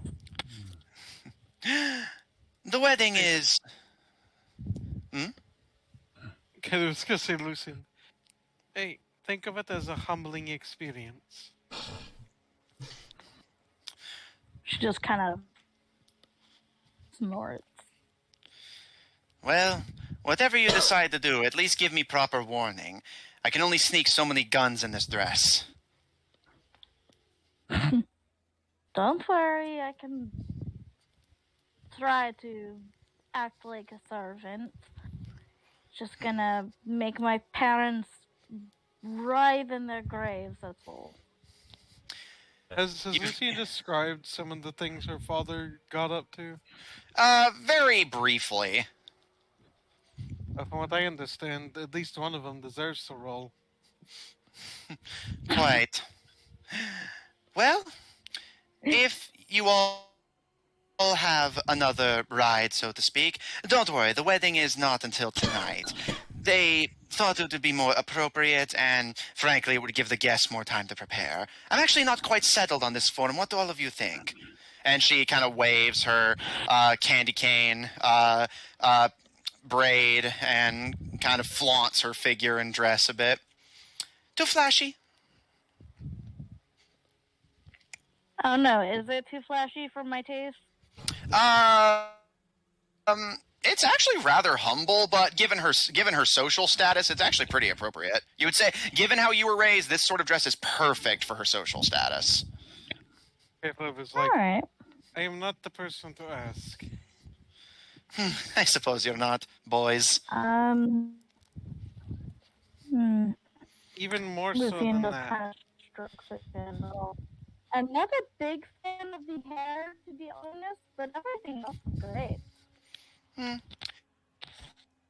And in response to what you say, Caleb, she actually visibly smirks a bit, and like I said, boys.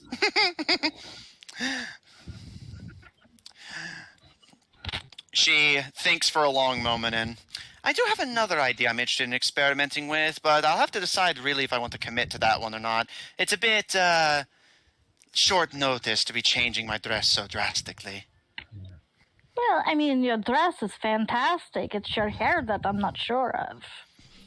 No, you're right. You're right. I'll go with my backup plan then. Luckily, I have a few hours. She pauses for a moment, and she seems like she's visibly kind of trying to remember something before she says, "In thieves can't." Your package is waiting for you. Good luck.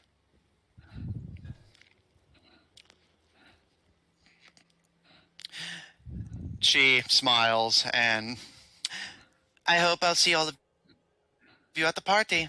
I think you'll be able to spot me in the crowd. I'm definitely becoming more interested in my backup idea now that you've said what you said about the hair. Well, I'm here if you have any questions. Of course. Thank you. And My one mom of you was the best on that stuff, so. also, one of you may need to go upstairs and grab Mr. Veri. He has been indulging a little heavily, and I would hate for him to miss the party. Oh boy. Beg pardon? Did you hear what I said? No. Alright. Who's going to go get them? Do we have any straws we can draw?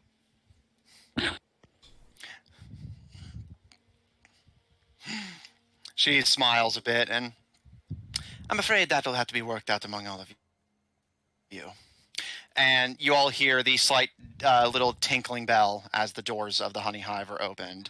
And still donned in their uniform, but otherwise recognizable. The bulk of you have not seen the man since you first came to Edict in the first place, but the gas mask and bald-headed visage of Officer Voter is memorable enough. And straightening out his jacket as he looks over all of you,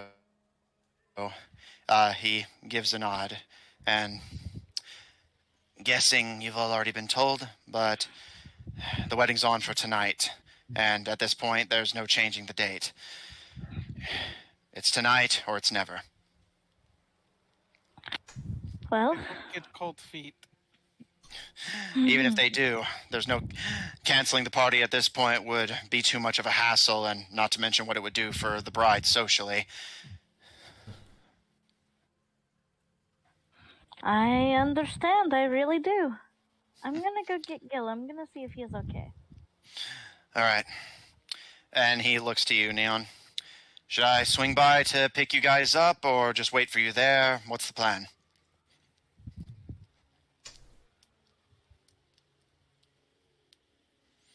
It's typing.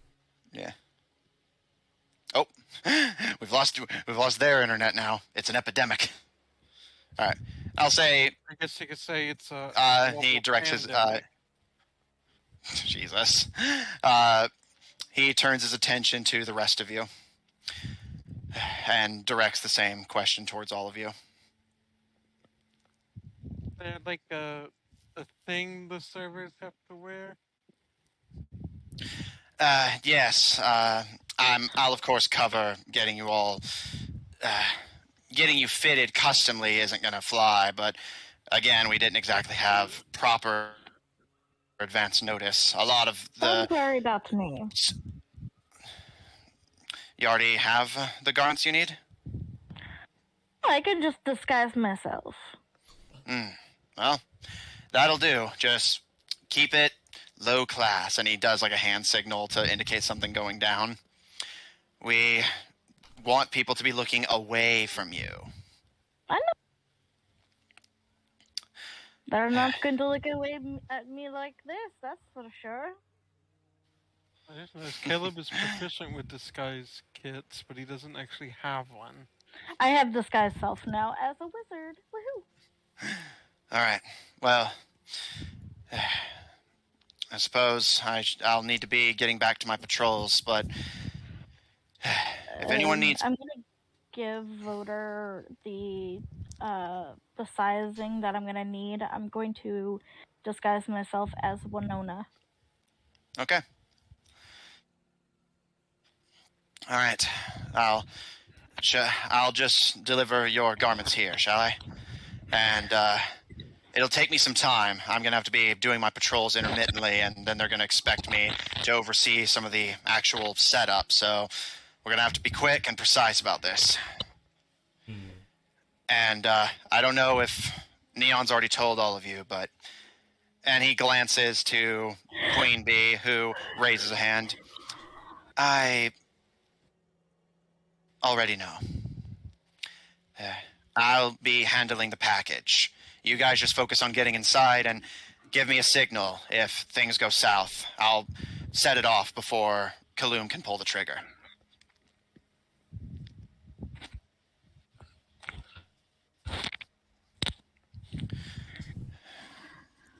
He kind of swallows awkwardly and good luck. And it was nice meeting all of you. Thanks, you too. I want to insight this. Make an insight check.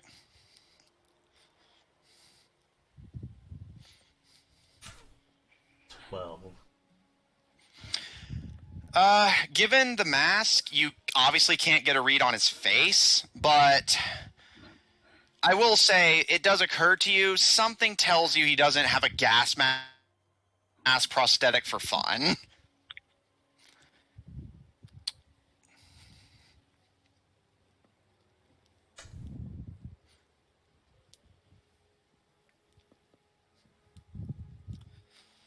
Dr. Zephyr actually gives a shit about it. Well, not the. That's,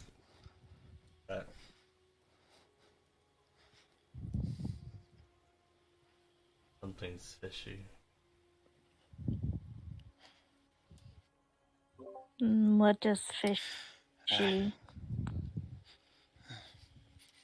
Any questions for me before I get back to my patrols? I'll have your suits and dresses delivered here.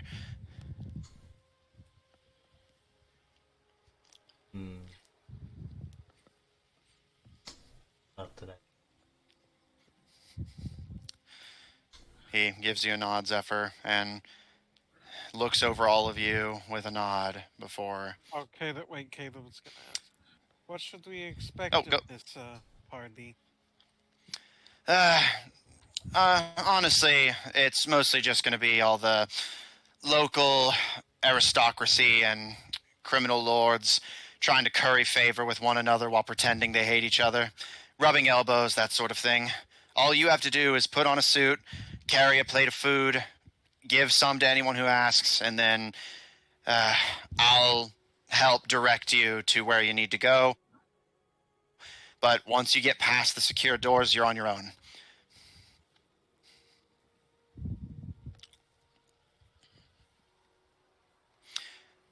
And I don't know if it makes any difference to all of you, but most of the criminal lords are going to be there.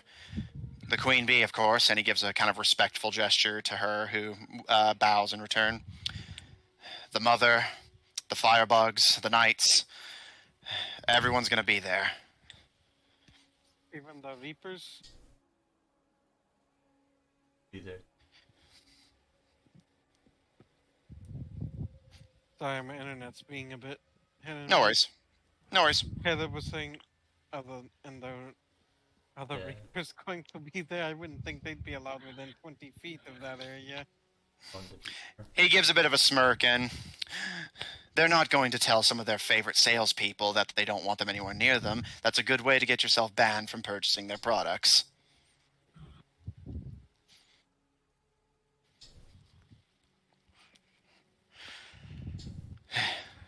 If that's everything, good luck, and goodbye. Alright, just so everybody is on the same page, Lucian is going to give them the description of the person that she is going to disguise herself as. Okay. Lucian gives you all a description of what appearance she's going to be taking so that you do not lose track of her. And from the sounds of it, Lucian, you start making your way to the elevator to wake up Gil. Zephyr, Caleb, are there any last preparations you want to do just right now while you wait for your packages to come in? Moment. I don't think I can bring my animals with me considering the circumstances. So Most likely not, I'm afraid. I'm going to speak with them and prepare them for the fact that they're going to need to stay here. All right. Garrow kind of frowns a little bit and... Will you be well, Mother? I will be okay. This plan means I'm more backup. He nestles his head into your side and... Stay safe. Yes, yes. You two, do not cause too much trouble. Don't claw the furniture. He gives a smile and... I do not promise this. I do not promise. Oh, you. He gives a kind of wiggle of the head and lounges in the lobby. Zephyr, anything from you? Nah, he'll be fine with waiting. Okay. As Voter heads out the front door and Queen Bee slinks into the back, you all are left to your own devices, as there's actually nobody working the counter today. Likely they're not expecting much business tonight, given the circumstances. And with that, you all sit in the lobby. Lucian heading up to grab your inebriated barbarian. Mm-hmm. The Tebadrins simply readying weapons and preparing to do some of the best stealth they've ever done. Kero, forced to leave your animals behind for the sake of camouflage. and Neon watching as their commanding officer, whose life hangs in the balance of this plan's complete, uninhibited success, walks out the door. Potentially one of the final times any of you will ever see the man if this plan does not go well. The wedding is tonight, and this night will be the deciding factor, not just for the future of the lovely groom and bride, but for everyone in the city of Edict, whether they realize it or not, as the man who, at the very least, directly contributed to the death of Raccoon's father, now threatens the lives of everyone Neon has ever known and loved. And that is where we're going to end tonight's session. Hey. Hey. Yee. Yoy. If you all want to see more of my DMing, check out twitch.tv/GrahamCrackers, GRAMECRACKERZ, for my Friday campaign, The Goldshine Investigations, at 7 o'clock Central Daylight Time, featuring a party of investigators unraveling the cult conspiracy that threatens to plunge their homeland into war. Check out our website at officiald5hub.info, resurrected from the grave like a filthy necromancer infiltrating a wedding to save the city. Check out our link in chat to join our official D5 Discord server if you want to hang out with us directly, and support our episodes posted on Spotify, Apple Podcasts, Pandora, Google Podcasts, iHeart Podcast Network, wherever you happen to get them from. For audio listeners, catch us live on Tuesdays normally at 9:30 Central Daylight Time, on a different day today due to some scheduling conflicts, on twitch.tv/Odd Tornado Productions, and check out Odd Tornado Productions official on Tumblr to find links to our other works, including our Human Rogues Twitch channel at twitch.tv/Killer5. That is 5 with a PH for the record. If you enjoy what we do... I just wanted to give a shout out.